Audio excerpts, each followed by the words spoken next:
गुरु जी तुम ना भूलियो, चाहे लाख लोग मिल जाएं, हमसे तुमको बहुत है, तुमसे हमको ना। कबीर गुरु जी मिलेंगे, पूछेंगे कुशलात, आदि अंत की सब कहूँ अपने दिल की बात। कबीर जय इब कह सतगुरु मिले, सब दुख आँखों रो, चरणों ऊपर शीश धरूँ कहूँ जो कहनी हो। सतगुरु पूर्ण ब्रह्म है, सतगुरु आप अलेख, सतगुरु रमता राम है या मीनन मेघ। गुरु बिन माला फेरते, गुरु बिन देते दान, गुरु बिन दोनों निष्फल हैं, चाहे पूछो वेद पुराण। गुरु बड़े गोविंद से मन में दीख विचार, हरि सुमरे वो रह गए भाई, गुरु सुमरे हो पार। कबीर गुरु गोविंद दोनों खड़े, काके लागू पाए, बलिहारी गुरु अपना, जिन गोविंद दियो मिलाए।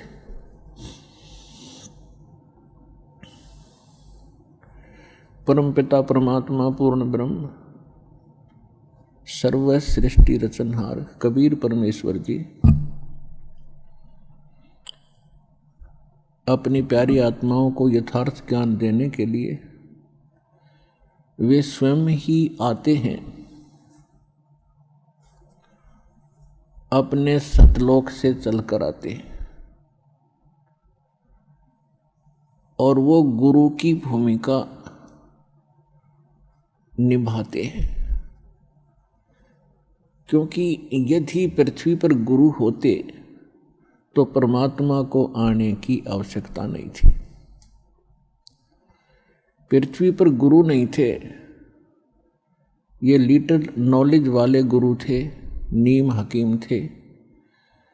इन्होंने न तो अपने सदग्रंथों को समझा, इनके पास वो साधना भी नहीं थी जिससे ये कोई अनुभव ठीक कर सके परमात्मा के विषय में।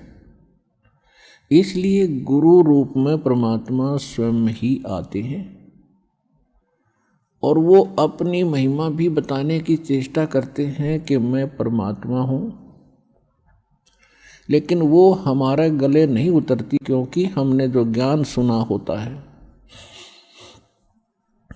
वो अज्ञान होता है। हम परमात्मा को निराकार मान बैठे होते हैं और जिससे भी हम सुनते हैं या कोई उन ऋषि महर्षियों के अनुभव को हम पढ़ते थे तो सभी ने अंत में एक निष्कर्ष दे रखा था कि परमात्मा तो निराकार है, उसको देखा नहीं जा सकता, केवल परमात्मा का प्रकाश ही हम देख सकते हैं। तो विद्यार्थी की इतनी अकल नहीं होती, इतनी बुद्धि काम नहीं करती कि वो टीचर के व्याख्यान पर कुछ टिप्पणी कर सके। यानी श्रोता जो होते हैं वो जिनको गुरु मान बैठे हैं और उनके द्वारा दिए गए प्रवचनों पर वो अविश्वास कभी नहीं करते, ये स्वभाव होता है। और अविश्वास करने का उनके पास कोई पैमाना भी नहीं होता जिससे वो ये कह सकें कि नहीं गुरुजी आप ऐसे नहीं, ऐसा हमने पढ़ा है। तो जिस कारण से परमात्मा ने अपने आप को एक गुरु सतगुरु के रूप में ही अधिक पेश किया। यदि गुरु होते तो वो गुरु रूप में आए परमात्मा ही होते हैं। तो यहाँ परमात्मा इसलिए कह रहे हैं कि गुरु गोविंद दोनों खड़े और किसके लागू पाए, बलिहारी गुरु आपना जिन गोविंद जो मिलाए। यानी गुरु रूप में परमात्मा ही हो सकते हैं, और बाकी जो गुरु हैं वो तो अलग बात है। कोई मोटरसाइकिल चलाना सिखा देता वो उसका गुरु हो गया, कोई गाड़ी चलाना सिखा देता उसका गुरु हो गया, माताएं अपने बेटियों को रोटी पौना सिखा दी वह उनकी गुरु होगी। तो ये गुरु अलग हैं, और अध्यात्म जो गुरु है रियल में हमारा वो गुरु है।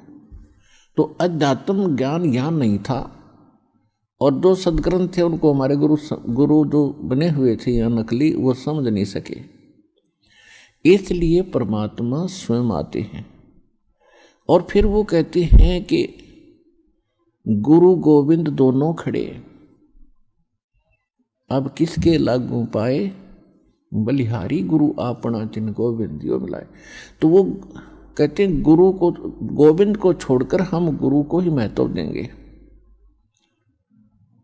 तो गुरु परमात्मा ही हो सकते हैं, बाकी गुरु सभी अपने अपने सत्र के हैं, वो उनका अलग काम है। और जो अध्यात्म मार्ग में ज्ञान दे रहे हैं वो गुरु हैं ही नहीं, वो तो नकली हैं सारे।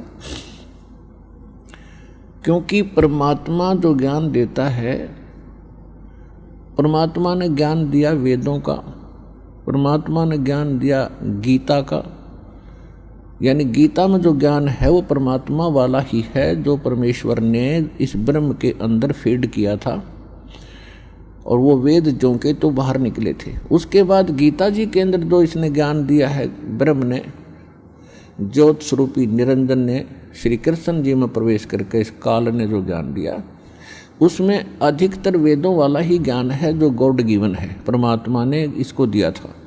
उसने कुछ अपनी अटकल इसमें साथ जोड़ी हैं, तो वो हमारे काम की नहीं है। बहुत सी ऐसी गीता जी के अंदर बहुत सा दो तरफा ज्ञान है, जो वेदों से मेल खाता है गीता का ज्ञान वो ओके है, श्रेष्ठ है, और 90% गीता का ज्ञान वेदों से मेल खाता है। तो कहने का भाव ये है कि जो गुरु हैं वो आज तक ना वेदों को समझ सके, ना गीता को समझ सके, हमारे जो धर्म गुरु थे, और न ही पवित्र इन पुराणों को समझ सके। तो इस कारण से परमात्मा स्वयं आते हैं और वो ही गुरु होते हैं, और जो गुरु हैं ही नहीं, नाम बेशक गुरु का उन्होंने रखा हुआ, और हमने बेशक उनको गुरु मान रखा है, वो गुरु नहीं थे। तो यहाँ परमात्मा ही आकर हमें ज्ञान बता रहे हैं। सतगुरु के उपदेश का लाया एक विचारे, जय सतगुरु मिलते नहीं तो जाते नरक द्वार। नरक द्वार में दूत सब करते खींचा तान, उनसे कबू ना छूटते फिर फिरते चारों खान। कबीर चार खानी में भरमते कबू न लगते पार, सो फेरा सब मिट गया मेरे सतगुरु के उपकार। सात समुद्र की मसी करूं, लेखनी करूं बन राय, धरती का कागज करूं, गुरु गुण लिख्यो न जाए। कबीर राम कृष्ण से कौन बड़ो, उन्हों भी गुरु कीन, तीन लोक के वे धनी, गुरु अग अधीन। परमात्मा ने अध्यात्म मार्ग के अंदर प्रथम जो कड़ी है वो गुरु बताया है, और गुरु के बिना जो साधना करते हैं, मनमुखी साधना करते, वो साधना नहीं है,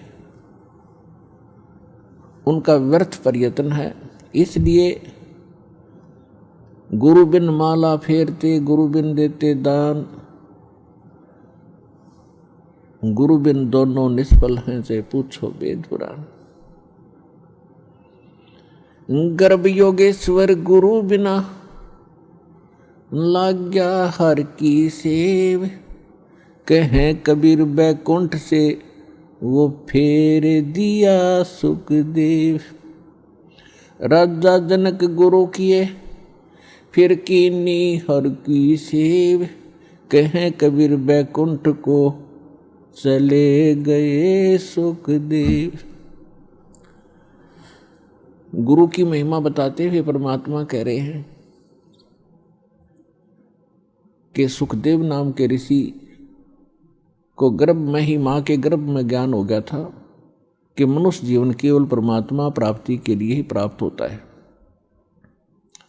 और हम बाहर आकर के अपने मूल उद्देश्य को भूलकर केवल सांसारिक जोड़ तोड़ में, इन कोठी बंगले के बनानों में ही अपना जीवन नष्ट करके और एक हारे हुए जुहारी की तरह हाथ मसलते हुए चले जाते। जब हम ये संसार छोड़कर चलते हैं तब हमें सब पता लग जाता है कि हमसे भारी भूल हुई है। हमने वो काम तो किया ही नहीं जो मनुष्य जीवन का करना था।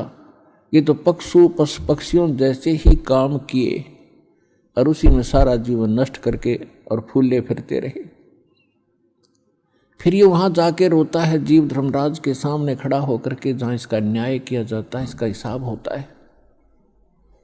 तो बहुत रोता है, बहुत पछताता है, इसको पश्चाताप करता है। फिर इसको सब बातें याद आती हैं कि जब तू मानव शरीर प्राप्त करके यहाँ से गया था, कितना शुक्र मनाया था भगवान का, और क्या क्या प्रॉमिस किया था भगवान, भक्ति गणी करूँगा और पेट गुजारा तो आपने ही देना है दाता।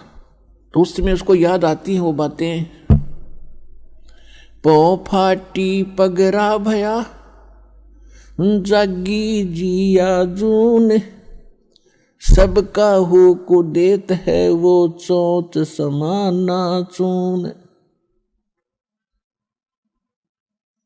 सभी प्राणियों का, जितने भी ब्रह्मांडों के अंदर जितने प्राणी हैं, सबका वो परमात्मा पालन करता है और सभी की उसको चिंता है। क्योंकि माँ के गर्भ में जब ये बालक होता है उस समय ना माता सहाय कर सकती है, ना को पिता का सहयोग वहाँ काम कर सकता है।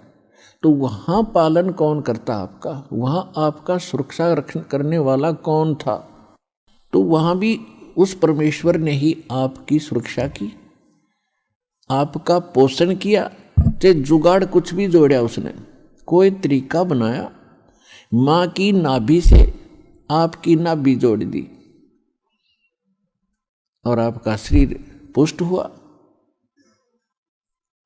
और माँ के गर्भ में आप बहुत दुखी होते हो, ऊपर को पैर होते हैं, नीचे को सिर होता है, और बाहर आके आप भगवान भूल जाते हो। कबीर साहब कहते हैं, दुख में सुमरण सब करे, सुख मुकुर ना कोई, जय सुख में सुमरण करो, तो दुख कहे को होए। परमात्मा याद दिलाते हैं कि जब तुम पर आपत्ति आ जाती है तब तो भगवान दिखाई देता है,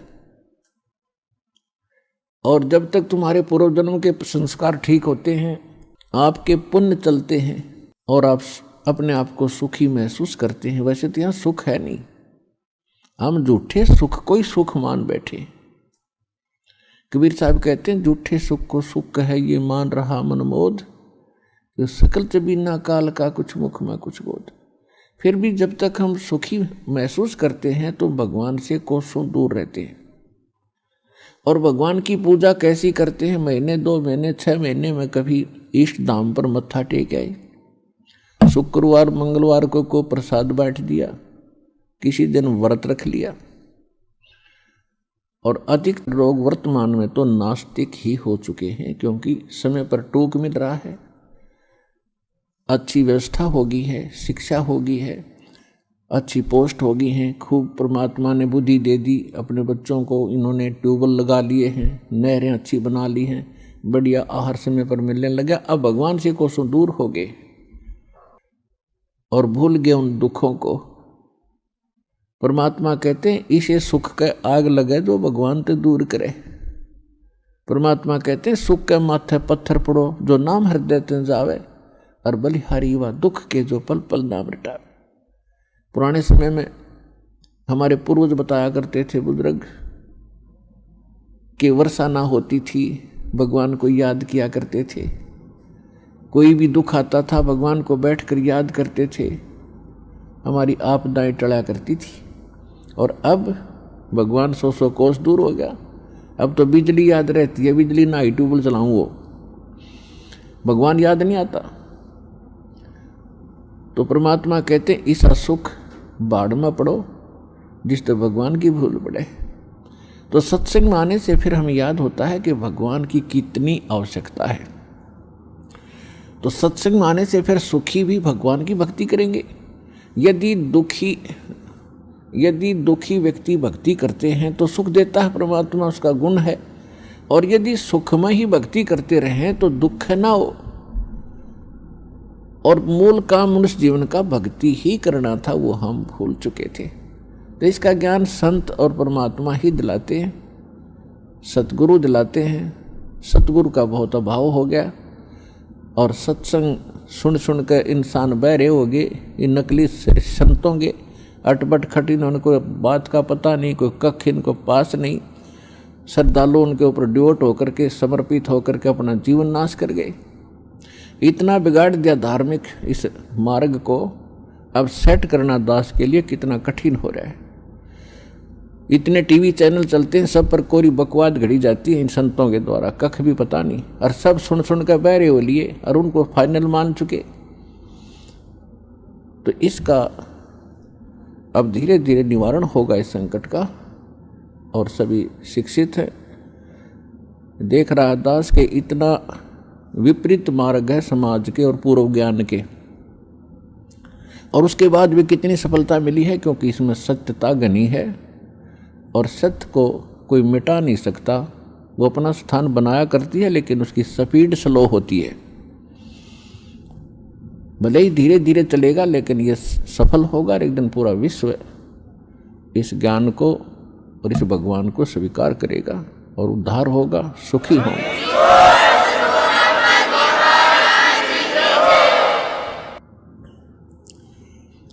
तो प्रसंग चल रहा है कि जब ये भगवान के दरबार में पहुंच जाता है तब इसको सारी बात याद आती है। जब वहाँ से चला था, मनुष्य जीवन पाकर आते हैं तो सभी उसके साथी बधाई देते हैं कि मेहर होगी भगवान की तेरे पे, और भगवान ना बोलिए, घनी भक्ति करिए, पीछा छुटवा के आना अब के। तो वहाँ से हम भी बहुत खुश होते हैं कि परमात्मा अब को और काम मैं नहीं करूँ, आपको याद करूँगा, और आप जो मस्तिष्क में लिखा वो तो आप देते ही देते हो। ये तो विधान है भगवान का। और पेट गुजारे के लिए आवश्यक काम करूँगा, बाकी समय में आपको याद करूँगा। तो यहाँ आने के बाद इसको इतनी भूल गिर देता है ये काल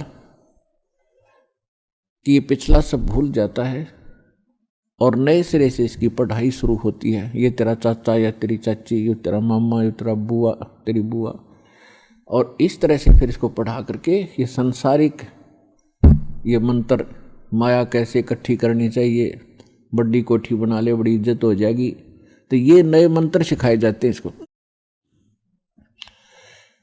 और जब ये सत्संग में आता है तो इसको पता चलता है कि एक काम और आवश्यक था इस मानव शरीर का, जो शुरू भी नहीं किया। तो वहां से परमात्मा के दरबार में जब ये जाता है, इसको सारी बात याद आती है और फिर ये हाथ जोड़ता है धर्मराज के सामने कि हे महाराज, एक मनुष्य जीवन और दे दो, अब के कति नहीं बोलूँगा। धर्मराज फिर उसकी पिछली हिस्ट्री चालू कर देता है। असंख्य जन्म हो गए, हमने मानव शरीर प्राप्त किया, इनमें बकवादों में खोया, और वहाँ जाके फिर इनमें रोया। तो वो उसकी थोड़ी सी क्लिप दिखा देता है कि ले, तू तो झूठा बहुत है, और पहले भी ऐसे प्रॉमिस तूने किए थे, एक पूरा नहीं करा। उसकी पिछली फिल्म चला देता, देख इस जन्म में मनुष्य जीवन मिला, क्या कह रहा है तू और क्या कर रहा है जाके नीचे, और आके फिर क्या कह रहा है, एक जन्म और दे दो, फिर दूसरा, फिर तीसरा। 1 मिनट के अंदर उसको हजारों मनुष्य जन्म दिखा देता है कि गधे तू ऐसी बकवास करता है, यहाँ के तेरी समझ में आ जाती है, वहाँ तू सुनता नहीं, भाग यहाँ से। उसको गधे की योनि में ठोक दिया जाता है। तो पुण्यात्माओं, ये गॉड गिवन स्पिरिचुअल नॉलेज है। अब वो शंका भी समाप्त होगी है, कोई यूँ कहे किसने देखा है, भगवान ने बताया करके ये। और इसमें भी कोई यूँ कहे कि किसने देखा देखी जाएगी, तो वो तो नालायक आदमी, पत्थर है, इंसान नहीं, वो शैतान है। कहते हैं जब माँ के गर्भ में तू रो रहा था, परमात्मा ने तेरी पुकार सुनी और ठीक ठाक तेरा शरीर बाहर कर दिया, और बाहर आके अब तू भूल गया। कहते उस समर्थ की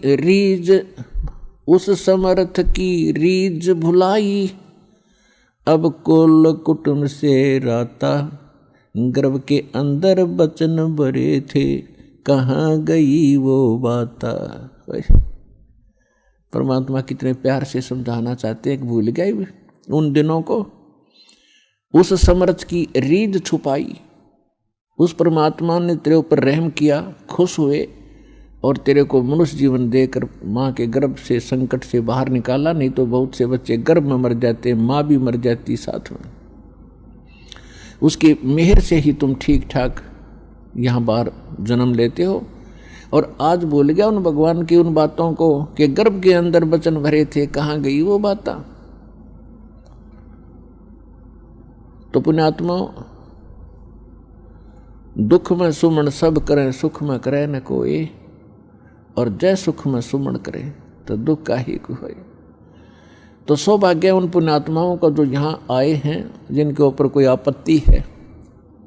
दास यहाँ देख रहा है कि 80% व्यक्ति भक्त श्रद्धालु केवल दुखी ही आए हैं। कोई रोग से दुखी है, कोई और अन्य शोक है उसको, या कोई अन्य प्रॉब्लम उसके ऊपर आई हुई है। तो आपके लिए वो दुख, आपके लिए वो प्रॉब्लम, आपके लिए वो रोग एक वरदान सिद्ध होगा यदि इस मार्ग पर आप डटे रहे। देखो, एक दिन में कोई वस्तु परफेक्ट नहीं होती। बच्चा जन्म लेता है, आपको खुशी होती है, धीरे धीरे बड़ा होता है, 15, 16, 20 वर्ष के बाद जाकर वो कुछ अपना धंधा करने योग्य होता है। इसी प्रकार आप बीज बोते हो। मान लीजिए आपने आम का बीज बोया, उसकी परवरिश की, देखभाल की, पौधा बना, फिर पेड़ बन गया, और पेड़ बढ़ने के बाद फिर उसका फल लगेंगे। इतने फल लगेंगे कि लदपद हो जाएगा, आप भी खा लोगे, रिश्तेदार भी छिक लेंगे। ठीक इसी प्रकार आज आपको, जिनको आज मंत्र मिला है, उन्होंने आज ये सत भक्ति रूपी पौधा आपने आज बीज बोया है इसका, और इसकी सिंचाई करना यानी भक्ति करना, दान धर्म करते रहना, मर्यादा रखना, इसकी बाड़ बनाना। बाड़ बनाने का मतलब है मर्यादा रखना, नियम भंग मत करना। धीरे धीरे रे मना, धीरे सब कुछ होए, माली सींचे सो घड़ा, समय आए फल होए। जैसे माली का मतलब है जो उस प्रोसेस से परिचित, उसका विद्वान है, बाग बगीचे लाने वाला। वो बीज बोता है और उसमें सैकड़ों पानी घड़े डालता है, वाटर पानी के, और धीरे धीरे वो बड़ा होता है। उसको मालूम है, उसको 100% ज्ञान है, वो पूरा उसके ऊपर विश्वास है उसको कि एक दिन ये पेड़ बनेगा। अगर मैं इसकी सुरक्षा ठीक रखूँगा, इसको रोग से बचा कर रखूँगा, और बड़ा होए पाछे फिर देखना मेरे वारे न्यारे कर देगा। तो ठीक इसी प्रकार ये राम नाम का आज ये सच्चा बीज बोया है। आज तक तो आपको आम का नाम लेकर बबूल का बीज बुआ रखा था, और उस बबूल यानी किक्कर की डंडी की आप खूब सेवा भी कर रहे थे, तो बबूल कहता बबूला लगेंगे, आम नहीं लग सकते। भक्ति भी करते थे, ऋषि महर्षि भक्ति खूब करी, जीवन गाल दिए, राज भी त्याग के भगवान के लिए जंगल में जा बैठे। लेकिन वो आम का पेड़ ना होने से, आम का बीज ना बोने से बबूल का बीज बो लिया, उनमें सिद्धियां आ गई। आन उपासना करते रहे, पूर्ण परमात्मा की भक्ति ना करके काल भगवान ब्रह्म या ब्रह्मा विष्णु महेश तक की भक्ति करके उन्होंने बबूल का बीज बो के बबूल ही प्राप्त किया। उदाहरण के लिए हिरण्यकशिपु ने ब्रह्मा जी की साधना करके बबूल का पेड़ बोया और क्या मिला उसको? सिद्धियां आ गई। ये समझ बैठा कि मैं भगवान बन गया, और कैसा जीवन नाश हुआ उस व्यक्ति का। ऐसे ही रावण ने बबूल बोया था भगवान शिव की भक्ति करके, और क्या प्राप्ति हुई? सिद्धियां होगी, रिद्धि आ गई, सोने के महल बना लिए, आकाश में उड़ जाने की शक्ति आ गई, और कुबद को माकर सर्वनाश करा के गया। तो पुण्यात्माओं, इसी प्रकार विष्णु जी की साधना करने वाले ये भी शास्त्र विरुद्ध साधना करके अपना जीवन नाश करते हैं, क्योंकि शास्त्र विधि को त्याग कर जो मनमाना आचरण करते हैं उनको न सुख होता है न कोई सिद्धि होती है, यानी सत साधना की सिद्धि, और न ही उनको कोई उनकी गति होती है, जिस कारण से ये भक्ति करके भी अपना जीवन व्यर्थ ही कर गए। तो ये प्रसंग चल रहा है कि धीरे धीरे रे मना और धीरे सब कुछ हो। आज नाम लिया है, किसी ने 6 महीने हो गए, किसी ने सतनाम मिल गया है, किसी को प्रथम मंत्र मिला है, और किसी ने 10 महीने हुए हैं, किसी ने 1 वर्ष हो गया, किसी ने 2। जिन भक्तों को 1 वर्ष से ज़्यादा हो गया, 2 वर्ष हो गए हैं, आज उनके सुख सुनना, उनके मुंह का थूक सूख जाएगा अपने सुख बताते बताते। इतने सुख देता है परमात्मा। और कुछ अनजान कहते हैं जी मैं 4 बार आ लिया, गणिया कोई लाभ सा विशेष नहीं हुआ। ये उसके लिए प्रार्थना है कि धीरे धीरे रे मना, धीरे सब कुछ हो, माली सींचे 100 गड़ा समय आए फलो। और दूसरा कारण ये होता है, सतगुरु के दरबार में भाई कमी कहे की ना, अनसा मौज नहीं पावता है तेरी चूक चाकरी। इस सच्चे दरबार में किसी चीज की कमी नहीं है। यदि आपको कोई राहत परमात्मा से नहीं मिल पा रही है तो आपका कनेक्शन ठीक नहीं है। अपने आत्माओं, जैसे एक मेन लाइन आई है बिजली के तारों की, और वहां से पूरी कॉलोनी को कनेक्शन मिला हुआ है, और किसी एक व्यक्ति का पंखा नहीं चल रहा या मोटर नहीं चल रही या कोई भी आइटम नहीं चल रहा, तो उसका कोई और कारण हो सकता है। या तो पंखा खराब हो सकता है या मोटर खराब हो सकती है, उसको चेक कराओ। और सारा ही व्यवस्था नहीं चल रही कोई भी, तो आपका कनेक्शन ठीक नहीं है। तो यहाँ एक बहुत बड़ी हम गलती करते हैं कि मर्यादा ना रख के भगवान का हम आशीर्वाद प्राप्त नहीं कर पाते, जिस कारण से आप जी का वो कनेक्शन कट जाता है। कहते परमात्मा कहते औखद खावे और पत्थर है, औखद खावे और पत्थर रखे, और तब पावे मोक्ष।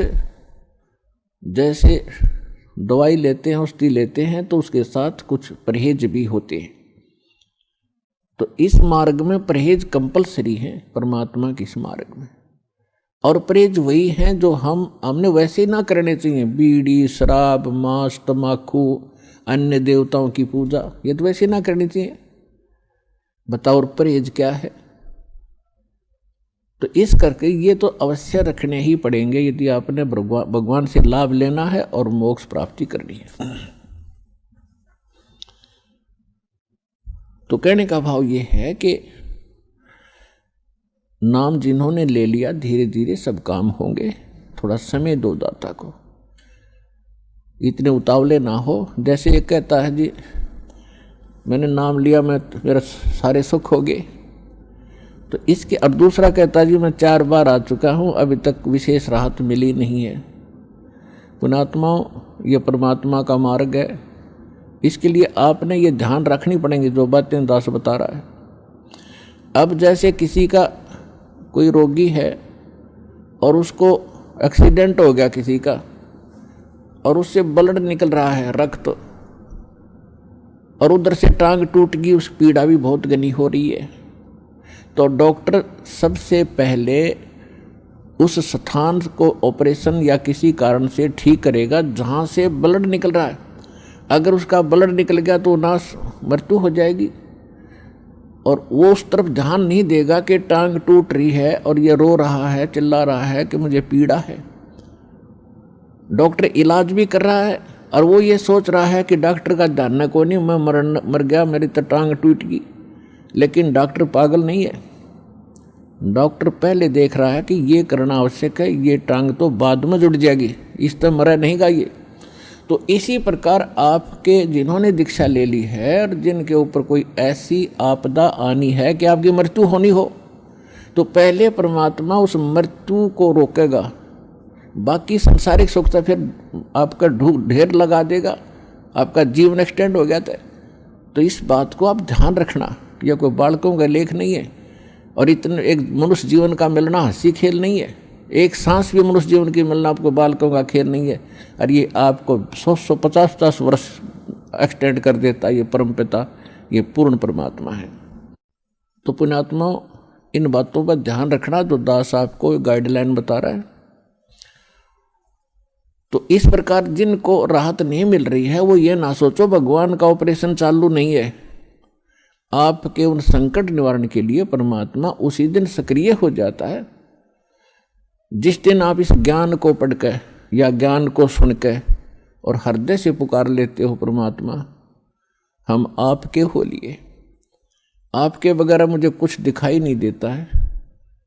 और कब बुलाओगे उसी दिन से परमात्मा आपको अपना मान लेता है, क्योंकि ये आत्मा का साथी है, आत्मा इसका अंश है, चाहे वो किसी धर्म में है, चाहे किसी मजहब में है, या किसी प्राणी के शरीर में है, कुत्ते गधे सूअर के शरीर में है। तो ये परमात्मा उसी दिन से आपको स्वीकार कर लेता है यदि आप हृदय से पुकारते हैं। और जिस समय नाम ले लेते हो फिर तो बातें खत्म हो जाती है कि आपके कोई सुनवाई ना हो या आपके संकट दूर ना हो। उसके लिए यही कारण हो जाता है कि परमात्मा पहले वो संकट टालेगा जो तेरी जान को जोखिम करेंगे, आपको जीवन एक्सटेंड करके फिर धीरे धीरे तेरे सारे आपके सभी कार्य, आवश्यक कार्य जो होंगे सारे ठीक करेंगे। देखो ये भक्ति मार्ग है। यदि आप यहाँ आते हो बरवाला आश्रम में तो आपको सबसे पहले ये उद्देश्य बनाना होगा कि मुझे मोक्ष चाहिए।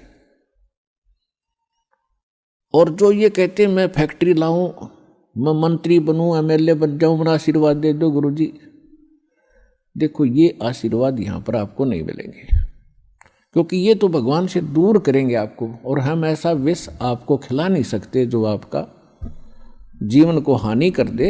डॉक्टर ऐसा अनजान नहीं होता। इसका कारण ये है कि जैसे कोठी बंगले आपको दे भी देगा भगवान, तो आप परमात्मा से कोसों दूर हो गए। और फिर क्या बताते हैं, सर्व सोने की लंका थी वो रावण से रणधीरम, एक पलक में राज विराजीव जम के पड़े जंजीरम। सारी सोने की लंका बख्श दी थी उसको, सारा लंका सोने की बनाए बैठा था। और उस समय तो कई कई हजार, 20-20, 30-30 हजार वर्ष की उम्र होती थी। तो उसने त्याग को सोचना कोई बड़ी बात नहीं थी, कभी ना मरूं, 30-40 हजार वर्ष जीऊंगा, क्योंकि सतयुग में 1,00,000 वर्ष की आयु होती है, और त्रेता में भी 67 के अंदर 40, 50, 30 और लास्ट में कम हो जाती है। तो रावण के मन में ये खरपतवार पैदा हो जाना, क्या भी नहीं मरूंगा, ठाठ तो कोठी बना ली, दो कोई मंजिल की अटारियाँ बना रखी हैं। जैसे आजकल ये 20-20, 30-30 मंजिल के बनाते हैं मकान, वो तो 100 मंजिल के बनाए बैठा था, 200 के, इतना कुबद्दी था। और सारे सोने के, ईंट और गारा सोने की, लिपाई सोने की। और उसने भी ये सोच रखा था भी नहीं मरूं, ऐसा बक्कल उतरा, सह परिवार नष्ट हो गया। तो कहने का भाव ये है, परमात्मा कहते हैं कि क्या मांगो कुछ थिर न रहाई, ये देखत नैन चला जग जाई। 1 लख पूत 1.25 लाख नाती, उस रावण के दीवान बाती। परमात्मा कहते क्या मांगो, हमें बताते हैं कि क्या मांगोगे। रावण जितने धनी भी नहीं हो सकते, और ऐसे शक्तिशाली सिद्धि युक्त भी तुम नहीं हो सकते। और उसकी क्या दुर्गति हुई, और क्या मांगना चाहिए परमात्मा से। भक्ति दान गुरु दीजियो, देवन के देवाओ, जन्म पाया भूलू नहीं, करहूं पद सेवा हो। और फिर क्या मांगे, साईं इतना दीजियो, जा मैं कुटुंब समाए, हम भी भूखे न रहे, अतिथि न भूख हो जाए। इससे अधिक मांगने की आवश्यकता नहीं भगवान से। अब परमात्मा ने सारा पता है कि इस बच्चे को क्या आवश्यकता है और कौन सा देना वस्तु देना अनिवार्य है, और कौन सी वस्तु ये मांग रहा है, इसके लिए ये फायदेमंद है कि नहीं। जैसे डॉक्टर के ऑपरेशन यानी उपचार के अंदर रोगी ने अपनी नहीं चलानी चाहिए, डॉक्टर की ही चाले। जब डॉक्टर होगा तो सही हो। और डॉक्टर के उपचार के अंदर बीच में कोई टांग अड़ाता है अपनी कि नहीं मत ऐसे कर दो, ऐसे कर दो, वैसे करवा ले, लेकिन उसे लाभ कुछ नहीं होगा, वो रोग नहीं कटेगा। तो इस प्रकार से आप जिस दिन यहाँ आ जाते हो, आप उपचाराधीन हैं, और आपका रोग कौन सा है, जग सारा रोग यारे, जिन सतगुरु वेद न जाण्या, जग सारा रोग यारे, जग सारा रोग यारे, जिन सतगुरु वेद न जाण्या, जग सारा रोग यारे। कौन सा रोग भाई, जन्म मरण का रोग लगा है, या तृष्णा बडरी खांसी। जन्म मरण का रोग लगा है, या तृष्णा बडरी खांसी। आवागमन की डोर गले में, या पड़ी काल की फांसी, जग सारा रोग यारे, जिन सतगुरु वेद न जाण्या, जग सारा रोग यारे। भाई देखा देखी गुरु शिष्य बन गे, किया ना तत्व विचारा। देखा देखी गुरु शिष्य बन गे, किया ना तत्व विचारा। गुरु शिष्य दोनों के सिर पे, यू काल ठोके पंजारा, जग सारा रोग यारे, जिन सतगुरु वेद न जाण्या, जग सारा रोग यारे। भाई साचा सतगुरु कोई न पूजे, इन झूठों जगपतियासी। साचा सतगुरु कोई न पूजे, इन झूठों जगपतियासी। झूठ अंधे की बाँ गई अंधे ने, ये मार्ग कौन बतासी, जग सारा रोग यारे, जिन सतगुरु वेद न जाण्या, जग सारा रोग यारे। भाई सार शब्द सर जीवन बूटी, घस घस अंग लगावे। सार शब्द सर जीवन बूटी, घस घस अंग लगावे। कहे कबीर तुम सतकर मानो, ये जन्म मरण मिट जावे, जग सारा रोग यारे, जिन सतगुरु वेद न जाण्या, जग सारा रोग यारे। तो इसमें ये स्पष्ट कर दिया परमात्मा ने कि आपको कौन सा रोग है। क्या बताया कि जन्म मरण का रोग लगा है, और यह तृष्णा बढ़ रही खांसी, और आवागमन की, ऊपर जाओ, फिर वहाँ से अपना हिसाब करा के नीचे आओ, मनुष्य बनो, गधे बनो, कुत्ते बनो, फिर अपना टाइम पूरा करो, फिर जाओ, फिर वहाँ से नेक्स्ट आदेश हो गधा बनो, फिर जाओ, फिर आदेश बनो कुत्ता बनो, मनुष्य बनो, देवता बनो, फिर राजा बनो, फिर गधा बनो। कहते ये आवागमन की डोर गले में या काल के कर्म की फांसी आपके लगी हुई है, और इसको केवल परमात्मा पूर्ण ब्रह्म सत्य पुरुष कबीर परमेश्वर के अतिरिक्त कोई ऐसा भगवान नहीं है, देव नहीं है जो इस रोग ने काट सके। तो उसको काटने के लिए परमात्मा ने एक विधि बता रखी है, और वह विधि अभी तक छुपा रखी थी, क्योंकि परमात्मा का और काल का एक प्रॉमिस हुआ था, अनुबंध हुआ था। इस काल ने कहा था कि 3 युगों में, सतयुग, त्रेता, द्वापर में, हे परमात्मा आप थोड़े जीव निकालना, और चौथे युग कलयुग में आप कितने ही ले जाना।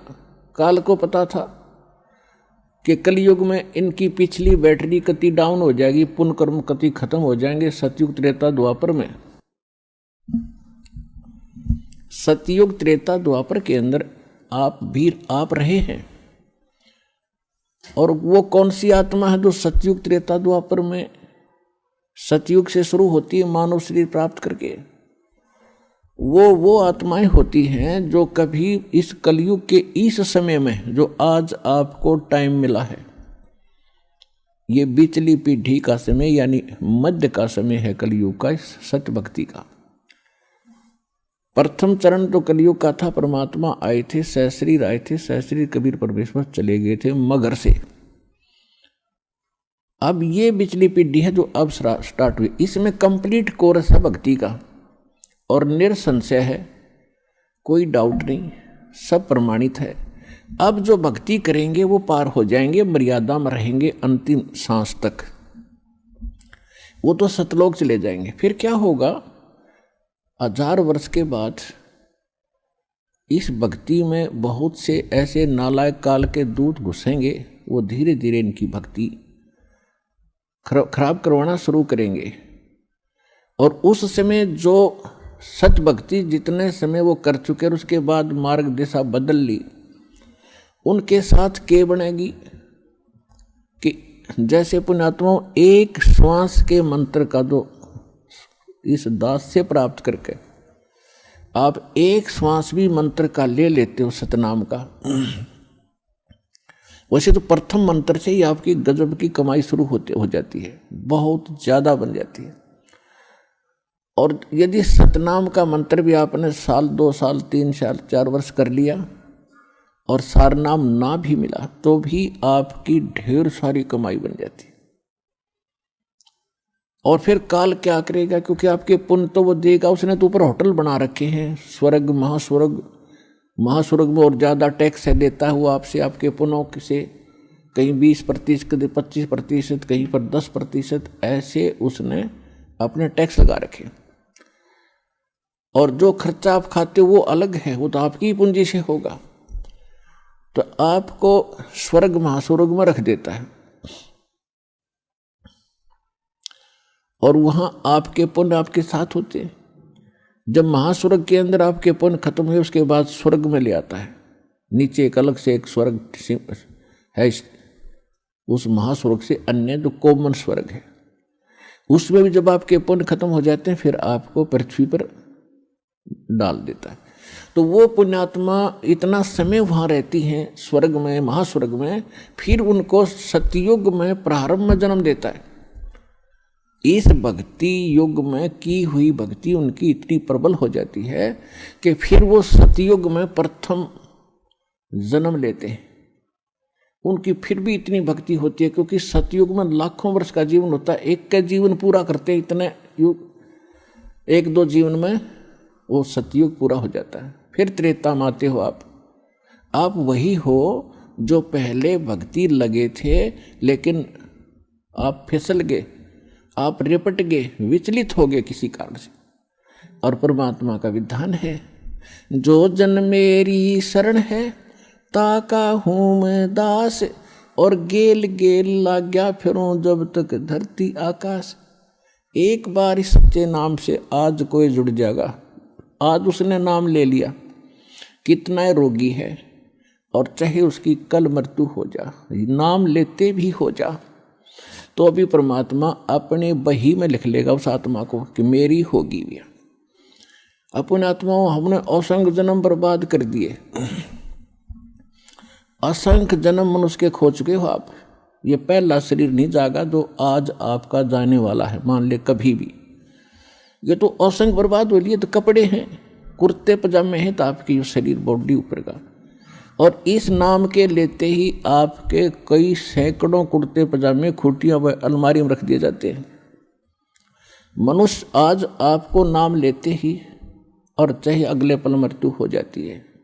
वैसे तो ऐसा नहीं होगा, जो सच्चे दिल से आते हैं उनको राहत मिलती है, उनका मनुष्य जीवन एक्सटेंड होता है, आयु भी बढ़ाता है परमात्मा। एक उदाहरण के लिए कहते हैं कि जो अविश्वास रूप में भी आके नाम ले लिया, अब देखेंगे किसी के कहने से आते हैं रोगी बहुत से तो देख लेते हैं एक बार चल के, तो वो उनको भगवान वैसे उसको एक्सटेंड नहीं करेगा। उनका पता है कि इसको मैंने जीवन भी दे दिया, यू आगे फिर वो बकवाद करेगा। तो परमात्मा ने तो अपनी आत्मा देखनी है कि इसका उद्धार क्यों कर होगा।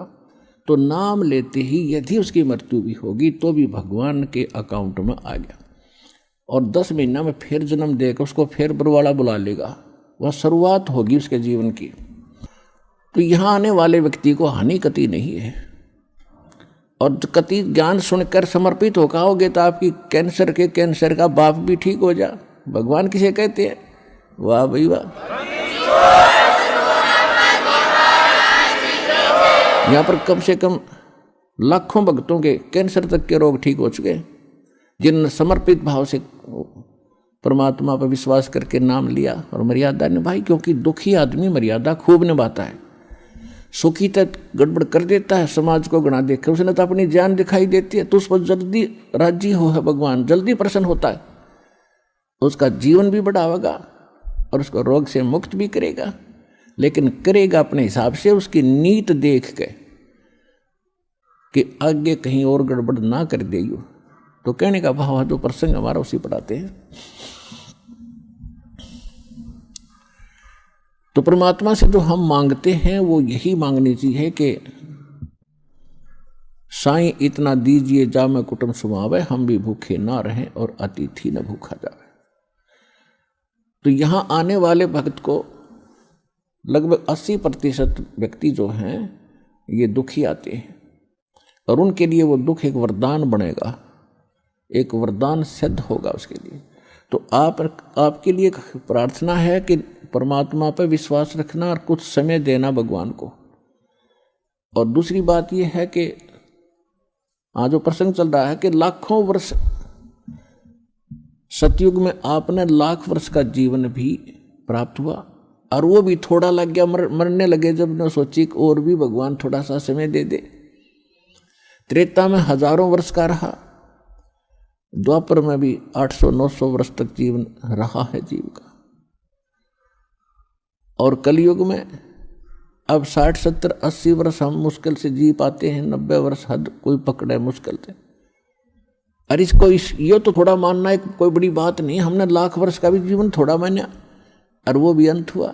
ये जीवन तो अंत होगा ही होगा, ये तो फाइनल समझ लो, ये तो आपने पता है इस बात का। लेकिन मरना हम चाहते नहीं, वो बात अलग है कि अभी नहीं, अभी नहीं। जो मर चुके हैं वो भी ये सोचा करते अभी नहीं। कति स्वस्थ व्यक्ति और खूब फैक्ट्री लाग रही, लाखों करोड़ों अरबों रुपए की कमी नहीं, अपने ही हेलीकॉप्टर से मृत्यु को प्राप्त हो गया एक्सीडेंट होने से, और अब क्या बनेगा? गधा बन के घूम रहा होगा। मृत्यु वो भी गया, या मृत्यु कोई अचंभा नहीं है, ये तो यूनिवर्सल ट्रूथ है।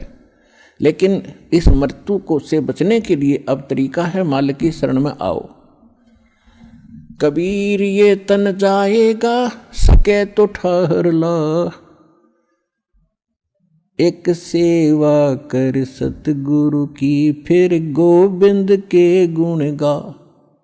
कबीर साहब कहते हैं ये मनुष्य जीवन तो सबका जाना है और समय पर जाओगा, जितना आपको प्राप्त है उससे अधिक नहीं मिलेगा। एक प्रियव्रत नाम का राजा था, उसने 11 अरब वर्ष तक तप किया और 11 अरब वर्ष तक उसको राज्य मिल गया। तप से राज्य प्राप्त होता है। अब 11 वर्ष अरब राज्य करके जब वो मरण लगा,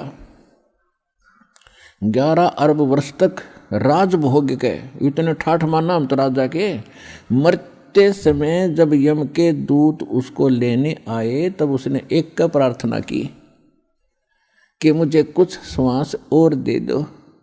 बता, 11 अरब वर्ष में तो किला तोड़ा नहीं, ये कुछ सांसों में तो किला तोड़ देगा।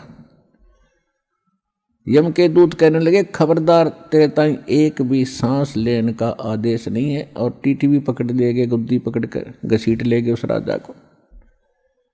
और यहाँ परमात्मा क्या कहते हैं, जम जो राजा से डरे और मिट कर्म के लेख, अदली असल कबीर हैं ये कुल के सतगुरु एक।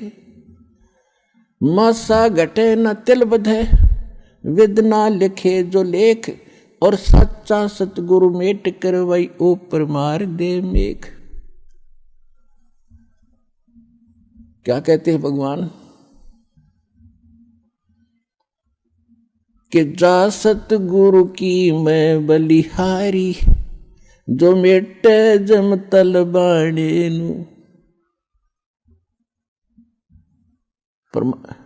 क्या बताया भगवान ने अपनी महिमा में कि उस सतगुरु पर बलिहारी जाऊं जो यम के तलबाने यानी तलब किया जाए यम के दूतों, यमराज के द्वारा जिसको बुलाया गया है, और यम के दूत लेन आगे कहते हैं उसको वापस कर दे, भाग जाए यहाँ से, जा ये नहीं आएगा, ये हमारा बच्चा है, तुम इसके निकट नहीं आ सकते। यानी उसकी उम्र बढ़ा दी, कर्म की रेख काट दी, मिटा दी, वो अंत था वो समाप्त कर दिया, और आपकी आयु एक्सटेंड कर दी, बढ़ा दी।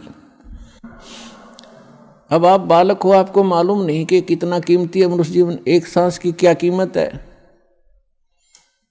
कबीर साहब कहते, कहता हूँ कहीं जात हूँ और कहूँ बजा के ढोल, श्वास जो खाली जात है वही 3 लोक का मोल। मनुष्य जीवन का श्वास, कितनी कीमत है इस श्वास की, और हम इसको कैसे बर्बाद कर रहे हैं। और उस श्वास को प्रियव्रत ने प्रार्थना की कि, और भगत भी था वो पहले जीवन में, तो नहीं मिला, एक श्वास भी नहीं मिला। और यहाँ आपको इतने श्वास बढ़ा देगा, आपकी गिनती भी नहीं होगी। तो ऐसा समर्थ भगवान आपको मिल गया है।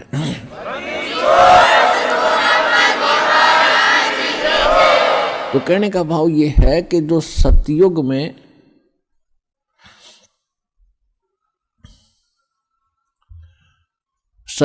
जो पुण्यात्मा आप ही में से फिर क्या जो पार नहीं हुए वो यहीं भटक रहे होंगे, और सतयुग में फिर जन्मे, वो पुण्य खत्म हुए।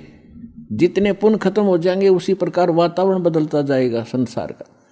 सतयुग में क्या था, इतना मजबूत शरीर होता था, पृथ्वी के ऊपर फल लदपद रहते थे, और बाग बगीचे बहुत गुणे, बनों के बन, केलों के बन, आमों के बन, यानी अंगूरों के बन ऐसे होते थे। और ये जो अन्न है, गेहूँ बाजरा ज्वार, जैसे सामक आपने देखा अपने आप उग जाता है, अपने आप परिपक्व हो जाता है, ऐसे खड़े रहा करते। कोई अभाव नहीं था, लाए तोड़ के और झाड़ के धर दिए और पका के खाओ और भक्ति करो, कोई काम नहीं था। फिर धीरे धीरे पुण्य समाप्त हुए, वो सुविधाएं भी कम होती चली गई, त्रेता में आए। त्रेता में आपको हजारों वर्ष का जीवन जीने को मिला, वो भी थोड़ा रहा, क्योंकि मृत्यु अच्छी चीज नहीं है। और यहाँ कंपलसरी, यहाँ तो अच्छी चीज रहेगी ही नहीं।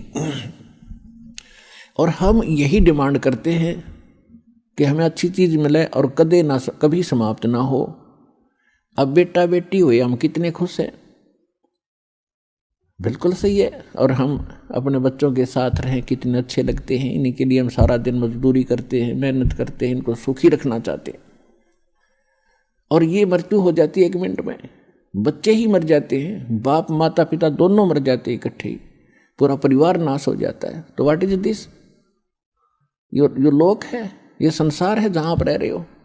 ठीक है, अभी तक आपको ये पता ही नहीं था कि इसके अतिरिक्त भी कोई स्थान है, तो ये भगवान ने आके बताया है। और कुछ अपने गवाह भी तैयार करके वो कच्चा काम नहीं करते, अपना उन्होंने गवाह भी तैयार करके जिन महापुरुषों को उस स्थान पर लेकर गए जो सुख में सथल है।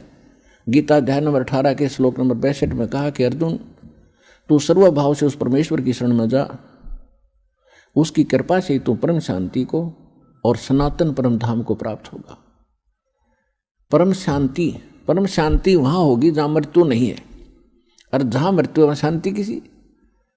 अब चाहे प्रधानमंत्री बन रहा है बाप, और बेटे का तकलीफ हो जा या एक्सीडेंट हो जा, जब वो सुनता है ना एक्सीडेंट हो गया, कलेजा न्यू करे उसका, और क्या क्या क्या हुआ क्या हुआ, जब न्यू कह लेना बच गया, जब शांति हो है। तो यहाँ कोई जीवन है या शांति है?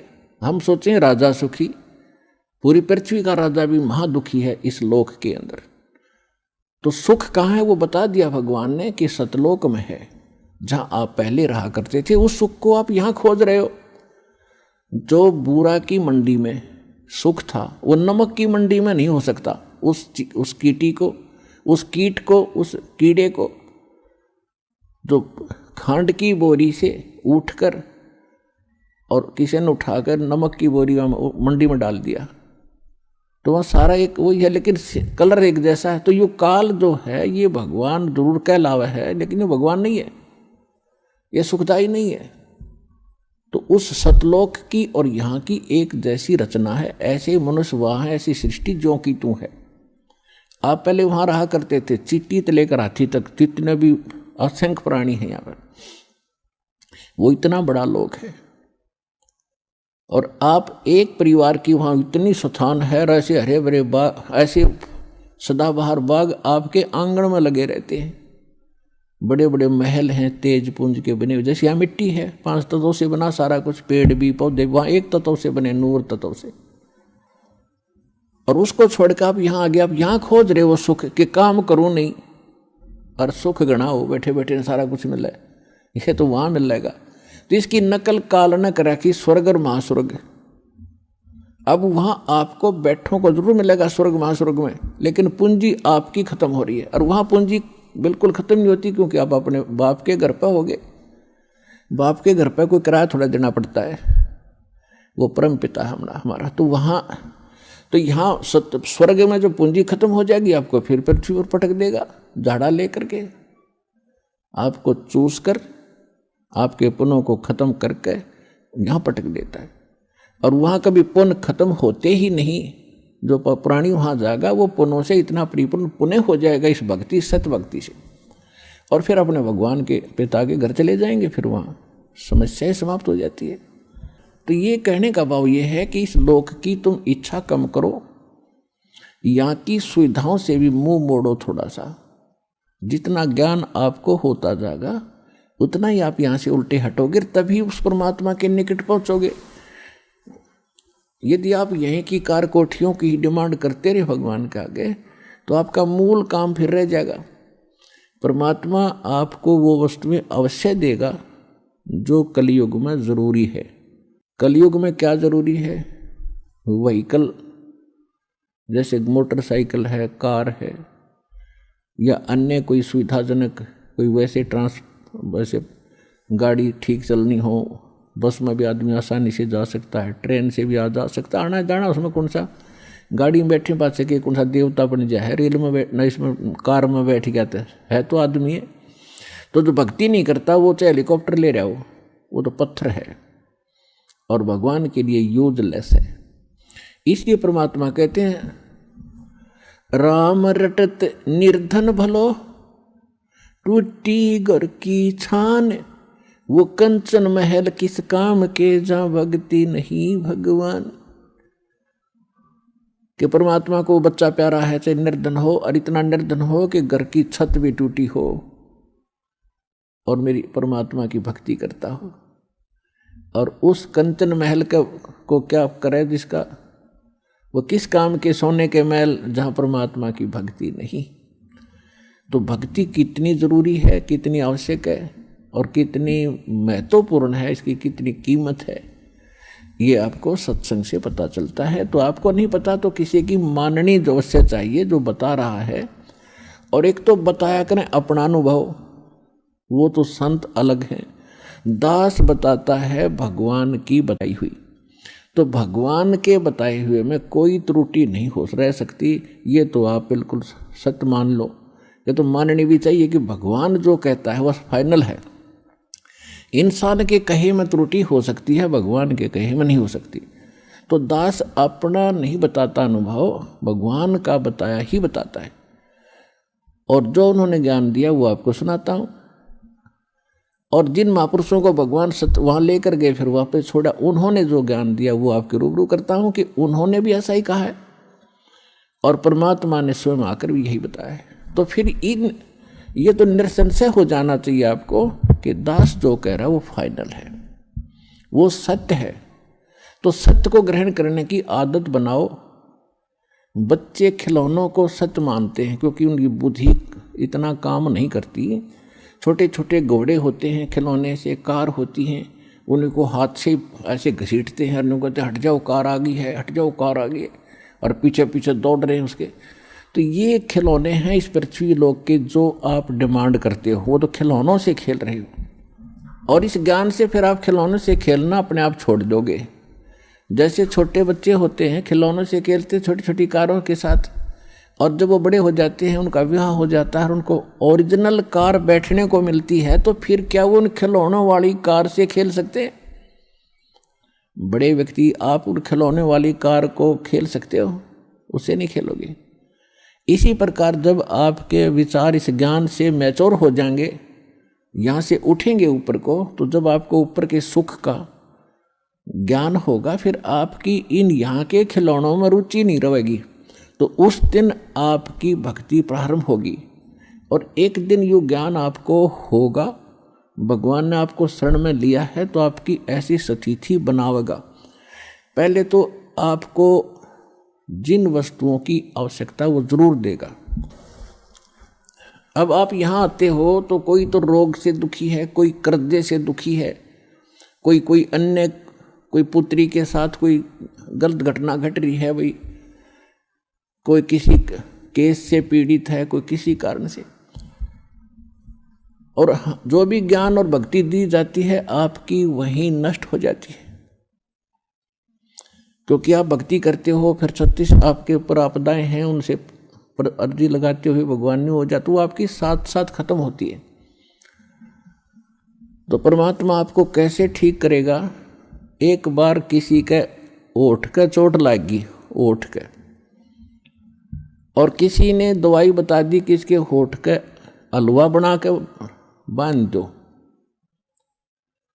अब थोड़ा सा हलवा बनाया 10-20 ग्राम देसी घी का, उसके ओठ पर रख दिया। ओठ पर रखते हो भीतर कर गया, भूखा था, उसने फिर दरिया फिर खा गया। एक समझदार से ने बताया कि अच्छा बना दो, और पहले इसने भीतर से भरो, जब ओठ पर टटेगा अंदर से फुल करो इसको, जब टेकने देगा ये ओठ पे। तो पहले ये परमात्मा पहले आपको अंदर से भरेंगे, और जब इस औषधि ने ओठ पे टेकने दोगे आप, जब आप ऊपर न चालन की सोचोगे,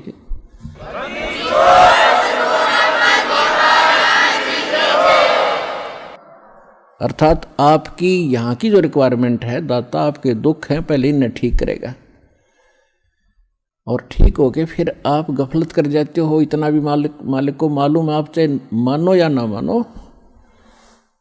अब कई भक्त कहते हैं जी कति और तो सारा ठीक हो गया, कि थोड़ा सा कोई बताते हैं ऐसा दुख रह गया, वहाँ यो तो रखना पड़ेगा भगवान ने, यो तो जान कर रख रखा ना, तुम फिर अंडी पाक जाओगे। तो परमात्मा कहते हैं कि सुख के माथे पत्थर पड़ो, जिसते नाम हृदय ते जावे, और बलिहारी उस दुख के जो पल पल नाम उठावे। तो परमात्मा कहते इसे सुख का आग लगे जिस तो भगवान की भूल पड़े। और बुद्धिमान व्यक्ति, समझदार व्यक्ति, भक्त ने ये मांगना चाहिए, परमात्मा ऐसा दुख दिए रखना आपकी याद बनी रहे, ऐसा सुख ना देना जिससे आपसे दूर हो जाए, भाड़ में जाए ऐसा दुख सुख।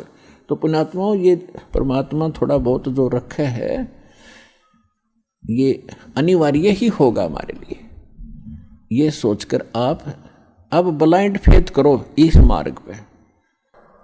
पहले हम ब्लाइंड फेथ किया करते थे उन अज्ञानी नकली संतों पर, और वहां उन्होंने हमारे उस ब्लाइंड फेथ का यानी अंधे होकर उसके पीछे लगना उन्होंने दुरुपयोग किया, जिससे हमारे पूर्वजों के जीवन नाश कर दिए। अब उस ब्लाइंड फेथ की स्थिति पर आपको लाने के लिए बहुत समय लगेगा दास को, लेकिन एक दिन आप हो जाएगा जब सारे प्रमाण आपके रूबरू होंगे कि हु इज गॉड, परमात्मा कौन है और कैसे मिलता है। इस साधना से जो दास दे रहा है वो किन किन को भगवान मिला है, और जिन्होंने वो भगवान मिला है तो उन्होंने उसका वर्णन क्या किया है, कैसा बताया है। तो वही साधना जिन महापुरुषों ने जिस साधना के करने से परमात्मा मिले हों और वो आपके रूबरू कर दिया, क्योंकि आप स्वयं नहीं पढ़ सकते अध्यात्म लिटरेचर को, उसके लिए टीचर की आवश्यकता होती है सिलेबस को पढ़ाने के लिए। तो हमारा अध्यात्म का जो टीचर सिलेबस है ये पवित्र ग्रंथ हैं सभी धर्मों के, पवित्र बाइबल, पवित्र कुरान शरीफ, पवित्र गुरु ग्रंथ साहिब जी, पवित्र कुरान, पवित्र वेद, पवित्र श्रीमद् भगवद गीता जी। तो ये हमारे अध्यात्म मार्ग के एक सिलेबस है, पाठ्यक्रम है। और पाठ्यक्रम को गुरु यानी टीचर जान सकता है। आपको बताया कि गुरु कौन है, गुरु भगवान हो सकता है, दूसरा गुरु हो ही नहीं सकता। क्योंकि गुरु सारी सतगुरु कहो, गुरु कहो, सतगुरु इसलिए कहना पड़ गया कि नकली गुरु नहीं होंगे, नहीं तो गुरु शब्द पर्याप्त है। गुरु माने रास्ता दिखाने वाला, सच्चा रास्ता दिखाने वाला। लेकिन झूठे गुरु हो गए इसलिए सतगुरु की आवश्यकता पड़ेगी। तो सतगुरु कहो और उसको गुरु कहो, परमात्मा ही आते हैं और वो ही गुरु हो सकते हैं, और गुरु है ही नहीं। बाकी तो गुरु सभी आपको बता दिया, किसी ने बाल काटने सिखा दिया उसका गुरु हो गया, ये छोटी मोटी अध्यापक शिक्षा को अक्षर ज्ञान करा दिया उसका वो गुरु हो गया। ये गुरु अलग है। अध्यात्म मार्ग के गुरु का सत्संग में रोल होता है। यदि यहाँ गुरु होते तो भगवान को आने की आवश्यकता ही नहीं थी। अपनी रची हुई सृष्टि को अनुभव से भगवान ही बता सकता है, जीव कैसे जान सकता अपने अनुभव से। तो असंख्य ब्रह्मांडों का रचनहार परमात्मा स्वयं आए थे। आप सृष्टि रचना में जब देखते हो, दास ने बहुत बार आपको सुनाया भी है, उसकी कैसेट सीडी डीवीडी बना रखी है भक्तों ने, पुस्तक भी लिखी है। तो सृष्टि रचना के ऊपर ब्रह्मा जी से पूछ रहे हैं नारद जी, नारद जी से पूछ रहे हैं व्यास जी, और ब्रह्मा जी कहते हैं जी मुझे पता नहीं, मैं तो कमल के फूल पर बैठा था, मैं कहाँ से जन्म हो गया बताओ। और गीता ज्ञानदाता ब्रह्मा विष्णु महेश का पिता है। ये कहता है गीता अध्याय नंबर 10 के श्लोक नंबर 2 में कि मेरी उत्पत्ति को ना ये देवता जानते ना ऋषिगण जानते, क्योंकि ये मुझसे उत्पन्न हुए हैं। तो पिता की उत्पत्ति को, डेट ऑफ बर्थ को बालक बच्चे कैसे बता सकते हैं? वो तो दादाजी बताओगा, वो दादाजी बताएगा। उस पिता की भी जन्म तिथि, और जीवित हो गया तो पोता पोतियाँ की भी जन्म तिथि, वो दादा तो कंप्लीट बता सकता है सबकी। तो इसी प्रकार ये जो ब्रह्मा विष्णु महेश ये काल से उत्पन्न हुए हैं, ये नहीं जान सकते, उस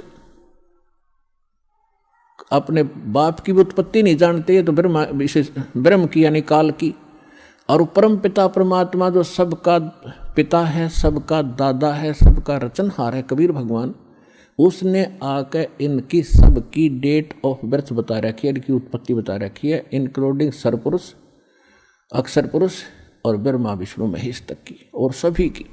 अब कहने का भाव ये है कि इस ब्रह्मांड के अंदर ब्रह्मा जी सबसे पहले गुरु माने जाते हैं, और ब्रह्मा जी से ज्ञान हुआ विष्णु और शंकर जी को, उसके बाद सभी ऋषि महर्षि दक्ष आदि ऋषियों को हुआ, वो ज्ञान हम तक था। तो ब्रह्मा जी खुद कहते हैं मुझे नहीं मालूम मैं कहाँ से जन्मा, मैं तो कमल के फूल पर बैठा पाया अपने आप को, तो ये गुरु है लेकिन सतगुरु नहीं है, इनकम्प्लीट गुरु है, तो ये भगवान नहीं है। ठीक इसी प्रकार उस पूर्ण परमात्मा ने आकर सारा मार्ग बताया और वही परमात्मा है और वही गुरु रूप में आए। तो यहां उस गुरु का रोल शुरू होता है।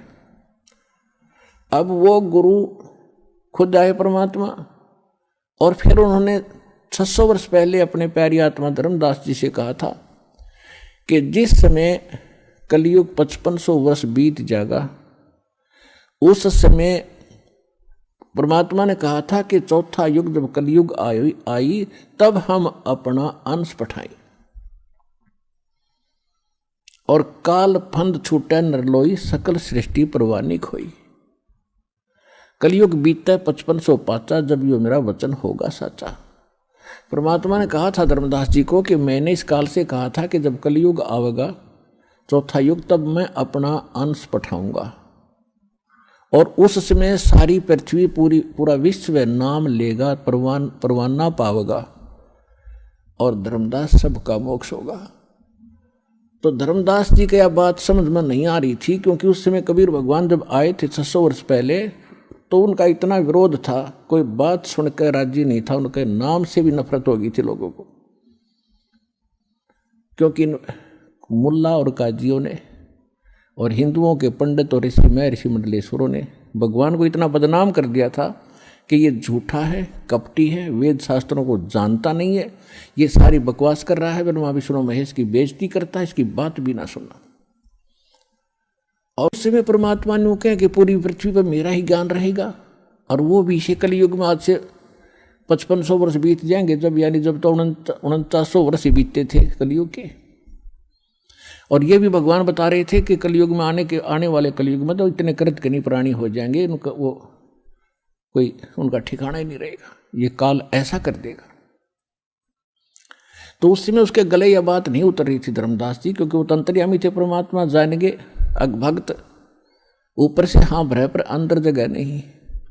तब परमात्मा ने कहा था कि ये जो मैं कह रहा हूं ना पूरा विश्व नाम लेगा, ये वचन मेरे उस समय सच्चे होंगे जब 5505 वर्ष बीत जाएगा कलयुग। 1997 में 5505 कलयुग पूरा हो जाता है। 1997 में परमात्मा इस दास को पुनः मिले थे और 1994 से दास ये प्रचार कर रहा है। तब तक सार नाम नहीं दिया जाता था, इक्का दुक्का भक्त को मैं देता था।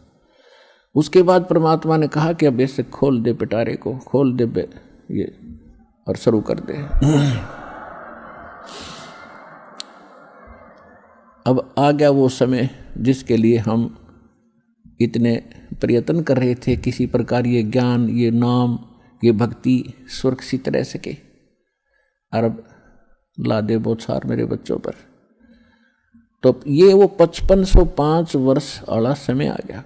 तो कहने का भाव ये है, जब उसने परमात्मा धर्मदास जी को उसमें बता रहे हैं, काल ने कहा था कि 12 पंथ करूं मैं साजा, नाम तुम्हारा ले करूं आवाजा। अरे 12 पंथों में 12 पंथ चलाऊंगा, 12 पंथ, और 12 पंथों में जो नाम लेगा वो मेरा ही, मेरे मुंह में आवेगा। और अनेक पंथ चलाऊं या विद जीवों को भरमाऊं, जाओ जोग जीत संसारा, जीव न माने कहा तुम्हारा। जीव तुम्हारा कहा न माने और हमारी ओढ़ हो बात बखाने। ऐसे नकली संत भेज के 12 तो कबीर पंथ के और अनेक ये राधा स्वामी ऋषि निकली जितनी ब्रांच हैं, ये निरंकारी वगैरह, ये सुधांशुर आसाराम जैसे, ये कृपाल और ये सारे जितने ब्रह्म ऋषि जैसे, ये कुमार स्वामी ने कक्का पता नहीं और कितनी दुनिया को भ्रमित कर दिया। तो ये सब काल के पंथ थे। तो काल ने कहा था और अनेक पंथ चलाऊं या विद जीवों को भरमाऊं, देवल देव और पत्थर पुजवाऊं, और तीर्थ व्रत और नकली जप तप मन लाऊं, इन में उलझा दूंगा। तब परमात्मा ने कहा था कि कलयुग जब 5500 12वां पंथ गरीबदास का पंथ होगा। कबीर परमेश्वर ने 600 वर्ष पहले कहा था धर्मदास जी को कि 12वां पंथ जो होगा उस कबीर पंथ के नाम से चलने वालों में गरीबदास जी का होगा। और परमात्मा को ये भी मालूम था कि मैंने जो अपना अमृतवाणी बोली है कबीर सागर में, कबीर साखी में, कबीर दोहावली, कबीर बीजक में, इनमें ये काल के दूत कुछ ना कुछ गड़बड़ी जरूर करेंगे। जो 12 पंथ चलेंगे, 600 साल बीतेंगे, तो उसकी पूर्ति के लिए अपनी प्यारी आत्मा गरीबदास जी के माध्यम से अपनी महिमा की वाणी पुनः परमात्मा ने बुलवाई। और उसमें कहा है कि बार में पंथ प्रगट हो बाणी, शब्द हमारे का निर्णय ठानी। ये असंख्य जन्म छोड़ नहीं पावे, ये 12 पंथ हम ही को धावे। मेरा नाम लेंगे, कबीर जी को मुख्य मानेंगे, लेकिन इनके पास यथार्थ भक्ति ना होगी, और जिस कारण से असंख्य जन्म भी वो उस स्थान पर नहीं जा सकते जहाँ जाकर फिर लौटकर कभी संसार में नहीं आना होता। कि फिर धर्मदास जी चिंतित हो गए कि भगवान फिर कैसे बात बनेगी। तो परमेश्वर ने कहा कि 12 में पंथ, जब गरीबदास का पंथ चल चुका होगा, इन 12 में तो वो बात बने नहीं, 12 में पंथ में हम ही चल आवें और सभी पंथों को मिटाकर एक पंथ चलावें। और 12 में पंथ में ये दास भेज दिया परमात्मा ना आए तो गरीबदास पंथ में रामपाल दास,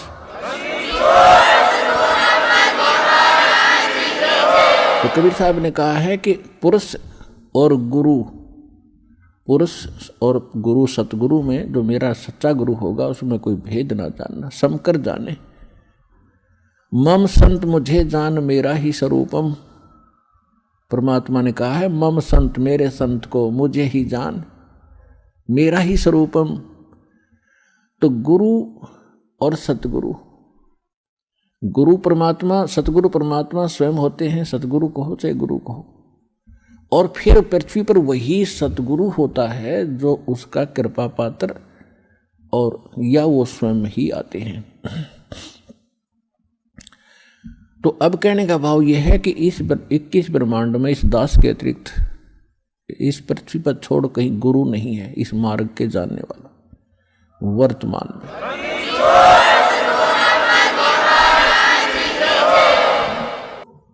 अब हम वहीं आते हैं जहां से प्रसंग शुरू हुआ था।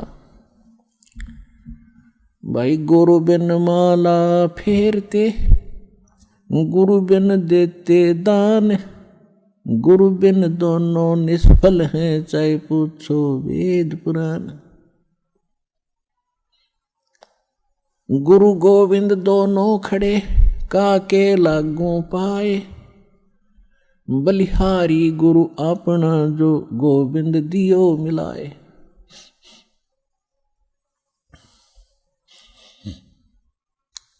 अब जो प्रसंग थोड़ा सा बीच में रह गया कि सतयुग में आप जन्मे, फिर आप वही आत्माएं जो कलयुग इस भक्ति को पाकर अभी तो सभी पार होंगे, ठीक है, जो अब नाम ले रहे हैं, जो अब नाम लेकर दृढ़ता से लग गए, तो इस जन्म में पार हो जाओगे, ये सत्कर मान लेना।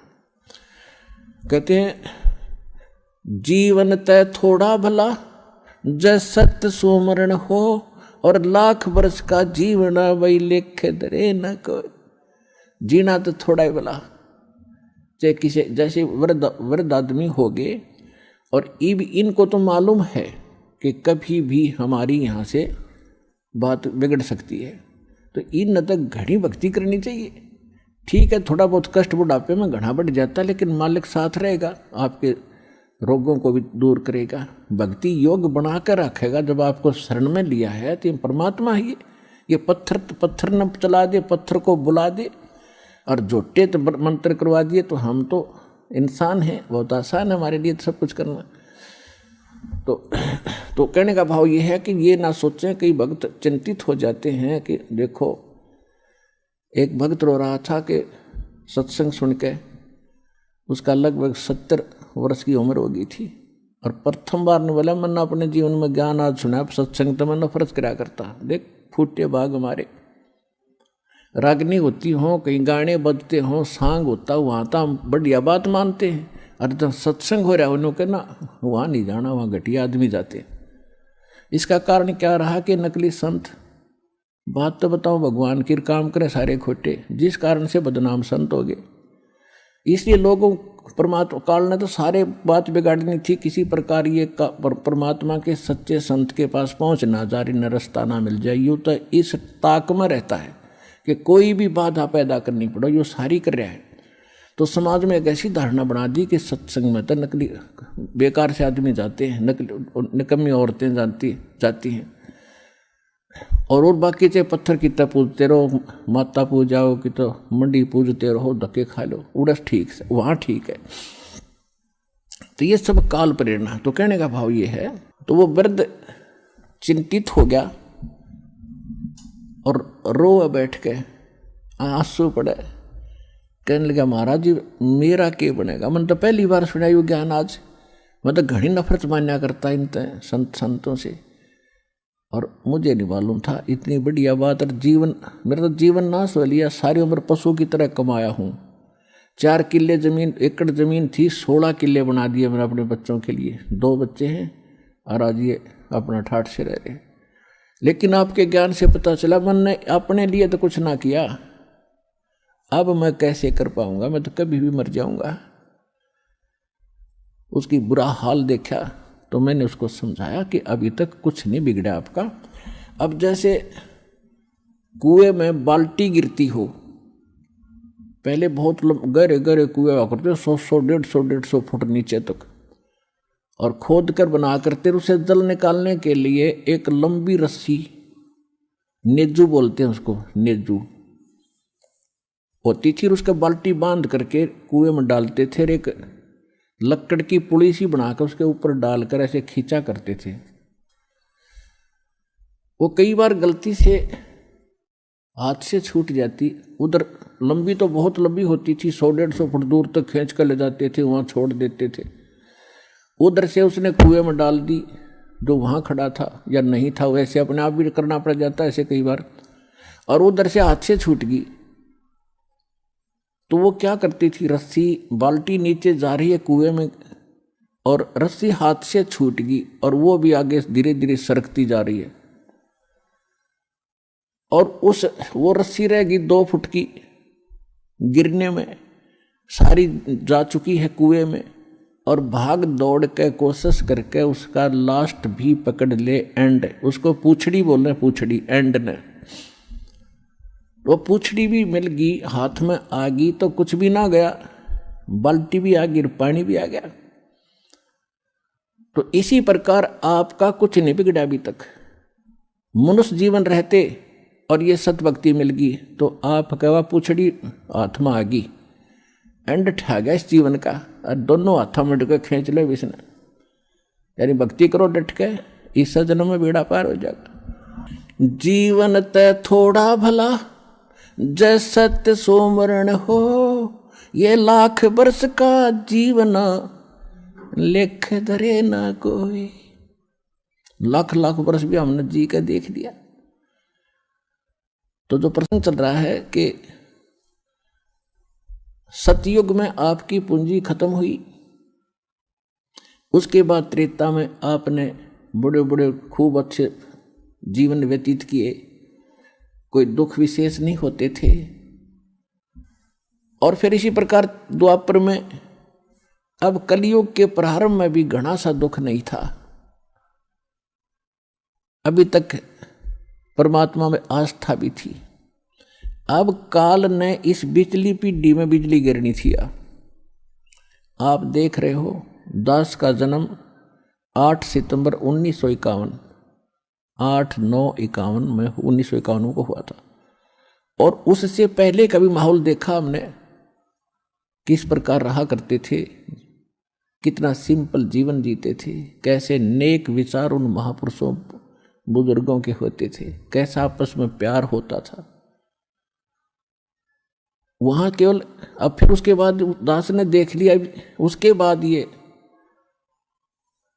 50 वर्ष के अंदर अंदर ये कितना परिवर्तन हो गया। दिन और रात का कहते हैं, जमीन आसमान का अंतर हो गया। इंसान की भावना बदल गई, विचार बदल गए, रहन सहन बदल गए, और भगवान से कोसों दूर हो गए। और जिनमें भगवान की आस्था थी वो नकलियां के फंसा दिए काल ने, इन ग्रुप के ग्रुप बना दिए, कितने बड़े बड़े करोड़ों जीवों का नाश कर दिया इन नकली संतों ने। ये पुण्यात्मा ये थे तो पुण्यात्माएं इन्हीं में से बचे हुए थे जो अब भक्ति करेंगे ना, और जो ना पार होंगे उनको काल उनकी इतनी कमाई बन जाती है कि वो स्वर्ग में महास्वर्ग में खा के फिर भी, और यहाँ भी आ जाते हैं, राजा बनकर चले जाते हैं, फिर स्वर्ग में बैठा देता है उनको, और फिर उन्हीं में से कुछ और विशेष पुण्यात्मा सेलेक्ट कर लेता है, उनको अलग रखता है। वो 12 गिनती के 12 होते हैं। तो ये जितने भी अब संत आ रहे हैं ये वो 12 हैं जो काल ने पहले सेलेक्ट करके हैं, ये भगवान की आत्मा जो पहले कभी भक्ति से युक्त है। अब आप देख रहे हो कितने संत हैं, इनके सारे ठाठ हैं, पूरा इनको दान मिलता है, बड़ी बड़ी कारें चलती हैं में रहते हैं, सारी सुविधा है इनको, और सारा दिन, क्योंकि भक्ति इनके पास है ही नहीं, भक्ति तो है ही नहीं, ये पिछले पुण्य ही ये खा रहे हैं। इनके चेले भी पिछले पुण्यों से चल रहे हैं। वो दुखी हैं या सुखी हैं वो यही कह देते हैं, दुख तो भोगना ही पड़ता है, और सुख गुरुजी दे ही रहे हैं, सुख तक गुरुजी दे रहे हैं उनके, और दुख भोगना ही पड़ता है। तो नौ बुद्धि बांध रखी नकली। तो वो सारे ये सेट हैं। एक आधा चमत्कार अपने आप किस्मत का, जैसे हम हनुमान पूजा करते, श्री विष्णु जी की पूजा करते थे, और तकरीबन चमत्कार हो रहे थे, यानी सुख हो रहे थे। भाई शिक्षा ग्रहण करी, सर्विस लगी, ब्याह हो गया, बेटा बेटी होगी, और सुथरी रोटी मिल गई, तो हमने सोच रहे थे भगवान ये श्री हनुमान जी की मूर्ति दे रही है। अब पता चला। तो इसी प्रकार ये हनुमान जी की मूर्ति है, समझ लो ये संत है, इनका पल्ला कुछ नहीं है। आप पर किसी ने सुख हो रहा है, हर किसी ने आप पर दुख हो रहा है, तो वो नहीं सोच रही गुरु जी कर रहा है। गुरु जी का जब होगा जब ये मंत्र होंगे साथ में, इन मंत्रों से सुख होगा, मंत्रों से आपकी आयु बढ़ेगी, आपके पाप कटेंगे। ये नहीं है तो पता कैसे सुख हो सकते हैं वो।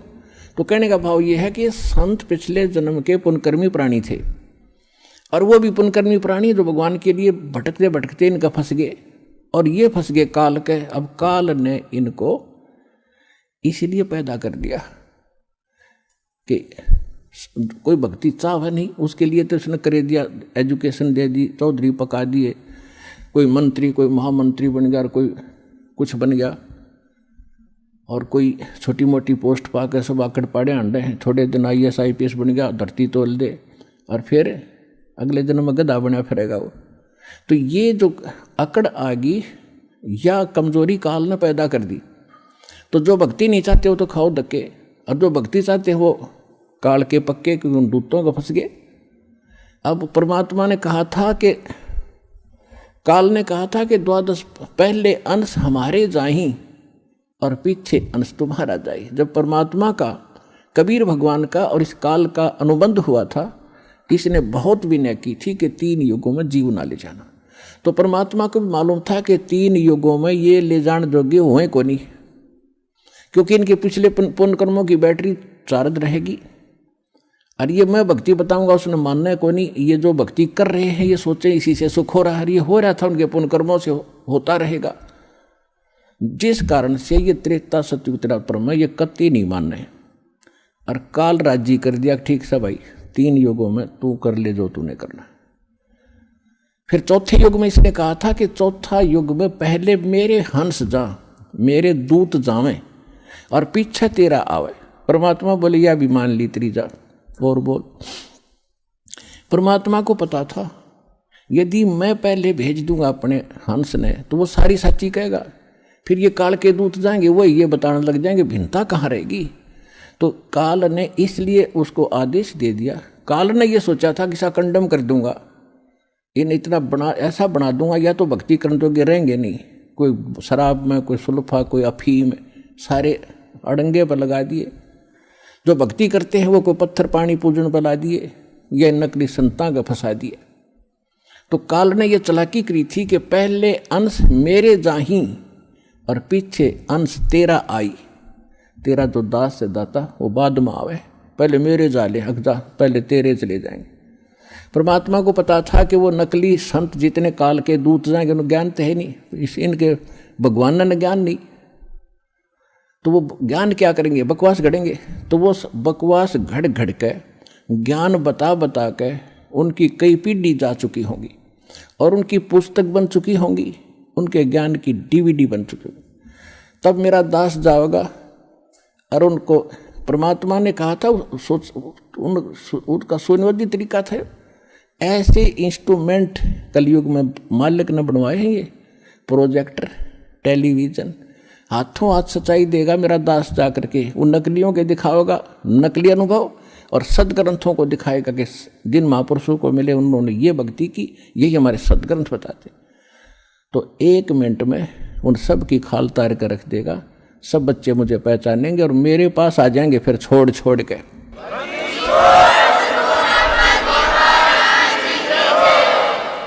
चौथा युग जब कलयुग आई, तब हम अपना पंथ अंश पठाई।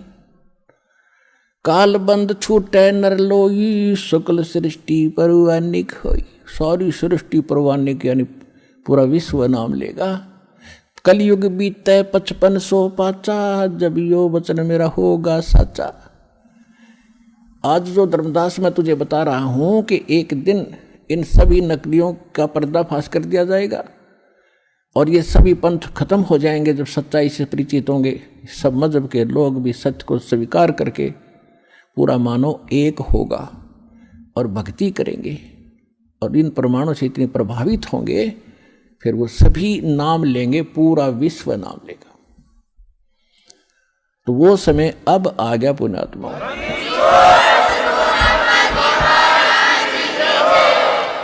अब क्या है कि जो भी किसी पंथ से जुड़े थे या कोई अपनी परंपरागत साधना कर रहे थे, घर की पूजा होती है, उनको करते करते आज आपकी क्या हालत हो चुकी है। किसी को शांति नहीं, किसी का बेटा मर गया, किसी की बेटी मर गई, किसी की बेटी विधवा होगी, किसी का पोता मर गया, किसी को कैंसर होगी, किसी को और अन्य समस्याएं पैदा हो रही हैं। और वो भक्ति अब भी कर रहे थे, उन्हीं पंथों से भी जुड़े जुड़े उनका कति विनाश हो लिया, सर्वनाश हो रहा है। अब राधा स्वामी पंथ से, धन सतगुरु पंथ से, आसाराम से, इन सब से, ये कुमार स्वामियों के वहाँ भटक गए और उनसे कोई लाभ ना मिला, कति सर्वनाश हो लिया। अब यहाँ रो रहे हैं, अब कोस रहे हैं उनको कि हमारा जीवन खो दिया 20-20, 30-30 वर्ष। अब क्यों, कैसे संतोष होगा उन पुण्यात्माओं के, एक अनमोल जीवन को नाश हो गया। अब तो पता नहीं था उनको अभी तक कि इतनी कीमत है इस मनुष्य जीवन की। यहाँ आने से पता चलेगा ये कितना कीमती है। और अब यहाँ आते हैं और कोई कहता जी मैंने 20 वर्ष हो गया राधा स्वामी में था, इतने दुख गिनवाता है, मुझे भी रोना आने को हो जाता है। और फिर उसको कहा जाता तू वहाँ 20 वर्ष खो दिए, अब यहाँ 20 महीने या साधना करके देख ले, तेरे वारे न्यारे ना हो जाते, बेशक कद्दे छोड़ दिए।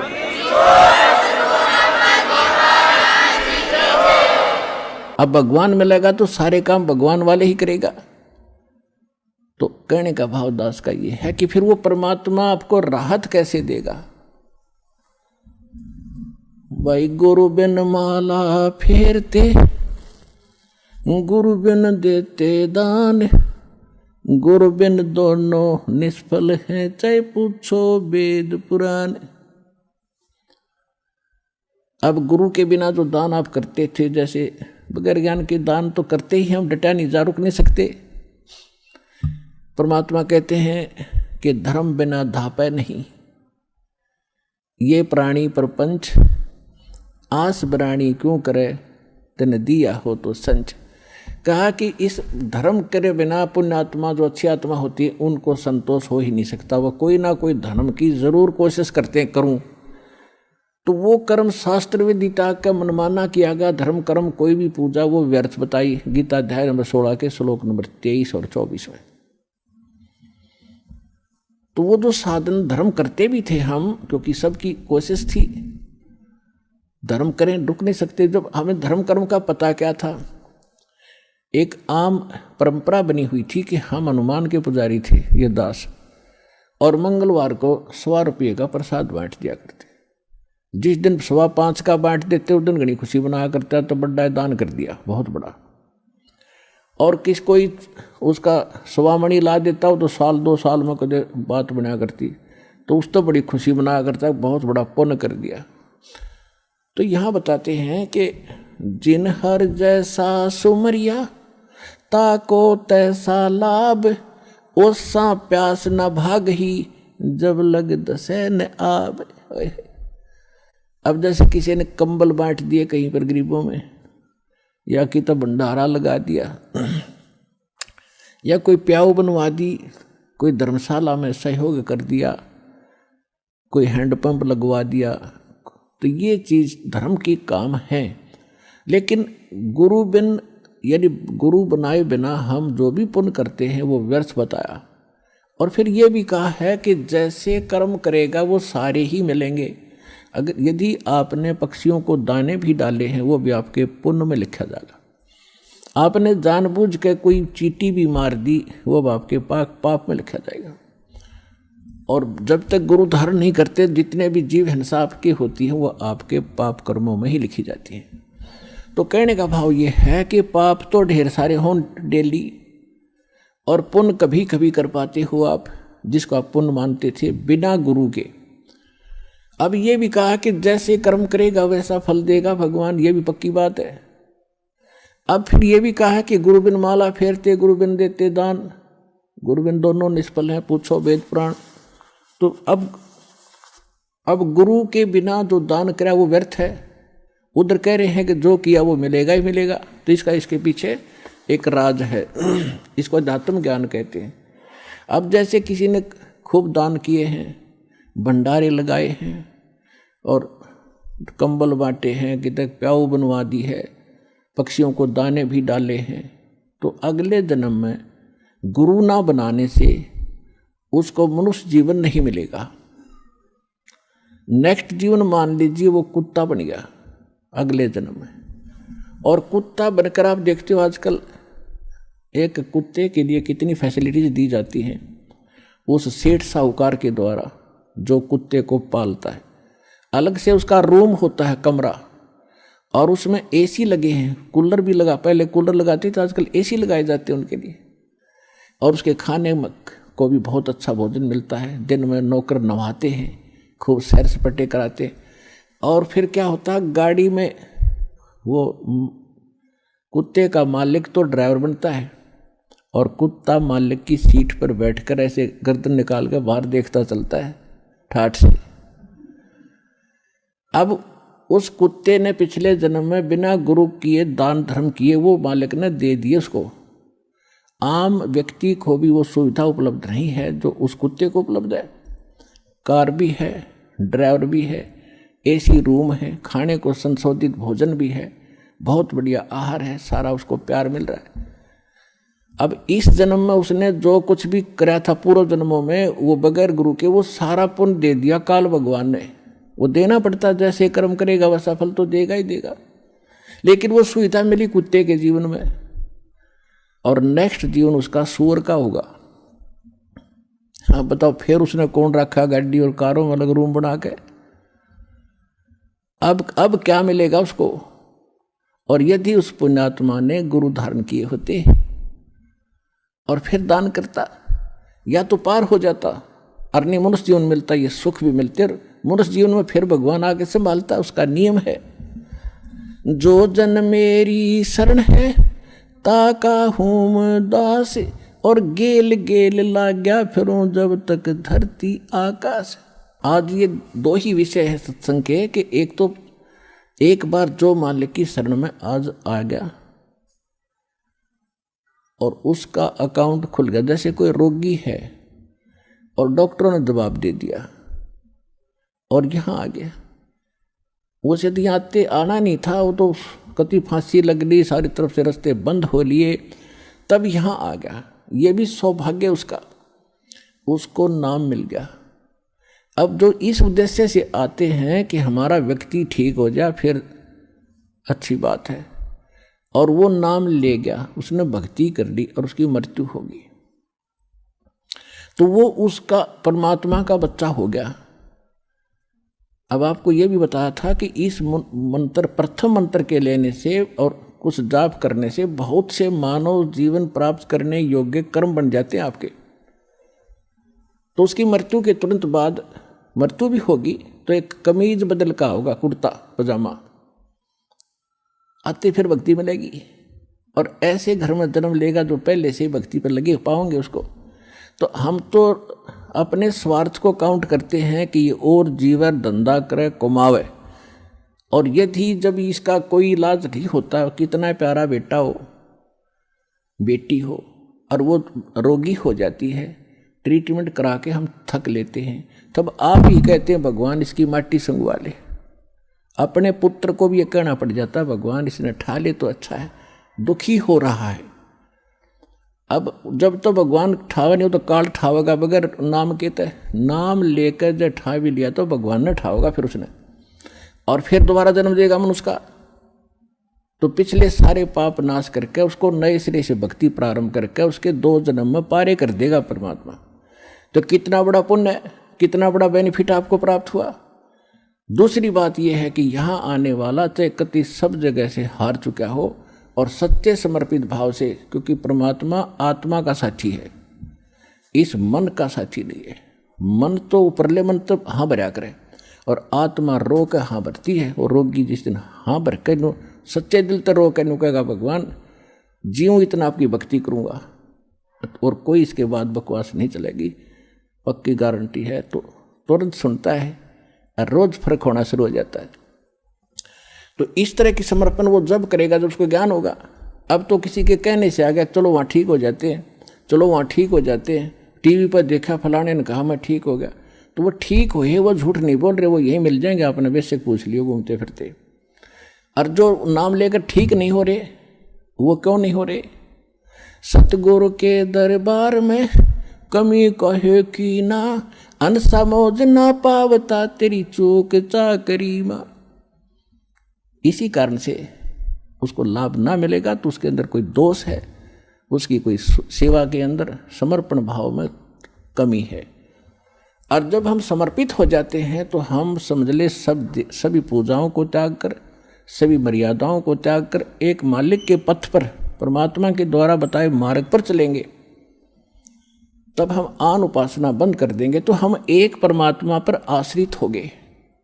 हम पहले दादा ने कितने खसम बना रहे थे, फलाना देवता पूज लो, फलाना पूज लो, गुग्गा पीर पूज लो, फलाना पूज लो। और अब हम एक खसम बनाएंगे, एक मालिक, एक पति, एक स्वामी, कबीर भगवान।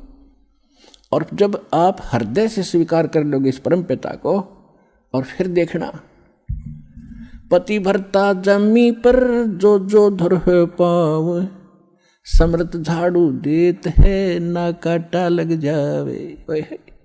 कहते हैं ऐसा भाव में जब आप आ जाओगे, कबीर साहब के अतिरिक्त कोई भगवान नहीं होगा आपके हृदय में, और अन्य किसी देव से झाड़ फूक कराने वाले से सपने में भी कोशिश ना करना, सोचना भी नहीं, तो आप पति भरता पद पाओगे। कहे कबीर सुनो भाई साधो, मैं तो हूँ विश्वास में, विश्वास कर दिया तो मैं तेरे साथ हूँ, अविश्वास रखेगा तो मैं तेरे साथ नहीं हूँ, जैसा तू करेगा वैसा तुझे दे ही दूंगा। तो इस प्रकार यहाँ कमी नहीं रहेगी। कमी रहेगी तो आपकी कोई अपनी ही कमजोरी रहेगी, उसके निकालने के लिए ज्ञान सुनाए जाते हैं। तो यहाँ आने वाले व्यक्ति के दोनों हाथों में लाडू हैं, यहाँ भी सुख, उम्र भी बढ़ेगी और पूर्ण मोक्ष, सदा के लिए सुखी हो जाओगे। अब इसके लिए हमने गुरु की आवश्यकता पड़ती है। और क्या बताते हैं,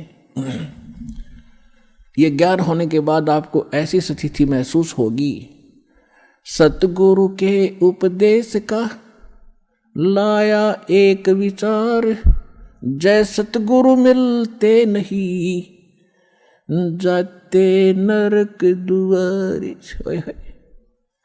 नरक द्वार में दूत सब करते खेचातान, उनसे कभू नहीं छूटता, फिर फिरता चारों खानी। चार खानी, ये 4 प्रकार के पशु पक्षी जलचर, ये जो कीड़े हैं सभी ये 4 खानी के अंदर आते हैं। 4 विभागों में बांटा है प्राणियों को। 4 खानी में भ्रमता कभू न लगता पार, सो फेरा सब मिट गया मेरे सतगुरु के उपकार। इस शरण में आ जाने से, प्रथम मंत्र प्राप्त ही हो जाने से पहली बात तो कि जो नाम ले लेंगे फिर काल या मौत निकट नहीं आ सकती आपके। परमात्मा से परिचित वो महापुरुष भी कहते हैं, जब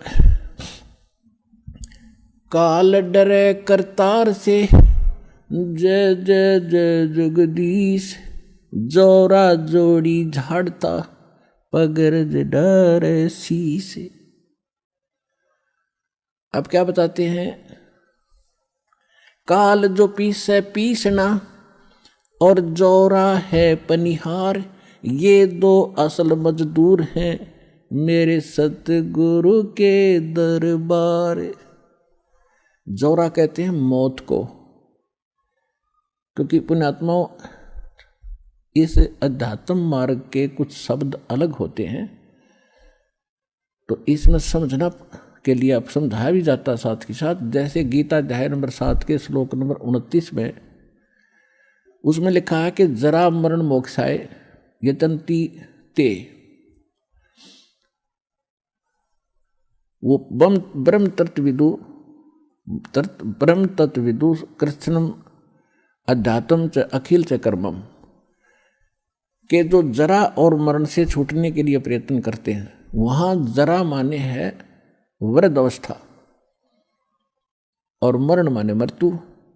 तो वो तत्परम से उस परमात्मा से परिचित हो चुके हैं, जो संसार की किसी और वस्तु की तरफ ध्यान जिसका नहीं जाता, भगवान जो दे दे उस पर सब्र करते हैं और अपनी भक्ति उद्देश्य रखते हैं, और जरा यानी बुढ़ापे के कष्ट और मृत्यु के कष्ट से जो बचने का प्रयत्न कर रहे हैं, वो उस भगवान से पहचान चुके हैं, सारे कर्म को पहचान चुके हैं। तो वहां जरा माने है मौत, वो जरा माने वृद्ध अवस्था। यहां जोरा बोला है कि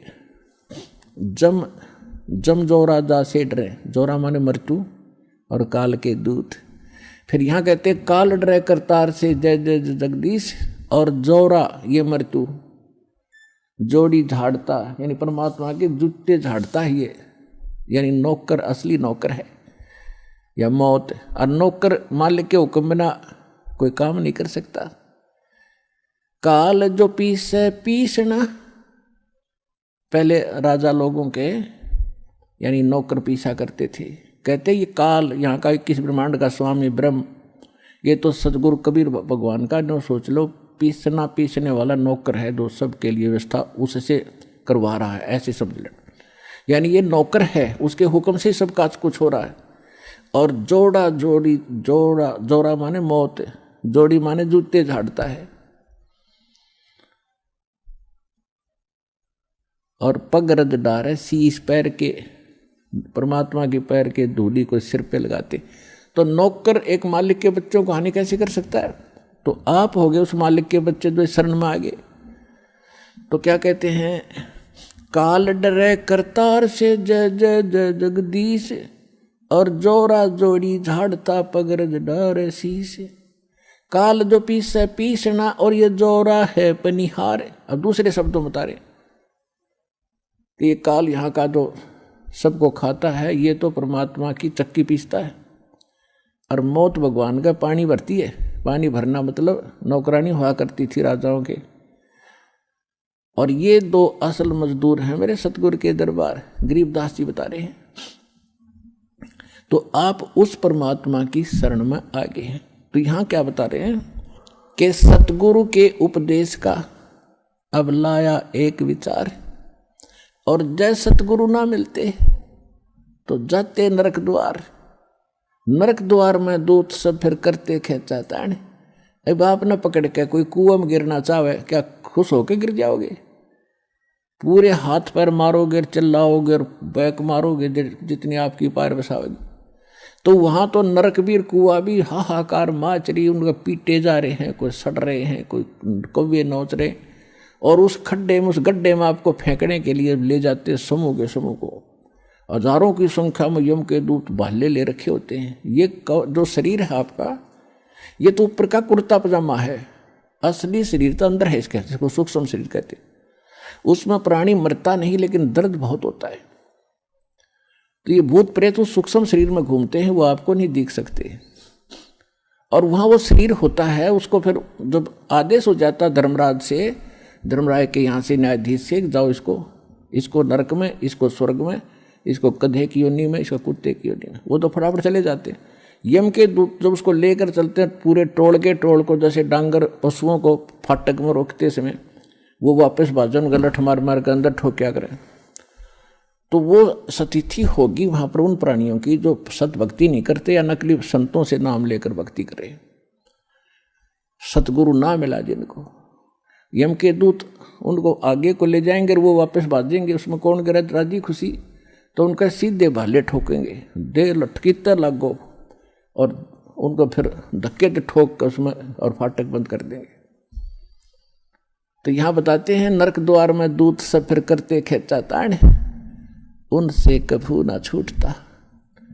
और उसके बाद नरक भोग के फिर कहाँ, फिर 84 लाख योनियों में 4 खानियों के अंदर फिर आता।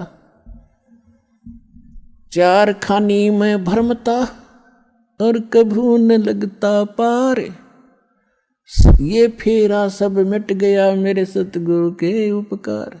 अपरमात्मा के इस मंत्र को लेने से, मर्यादा में रहकर भक्ति करने से आपका कितना पहाड़ से भी बड़ा दुख टल गया, बाईपास निकाल दिया आपने, यदि मर्यादा में रहोगे तो।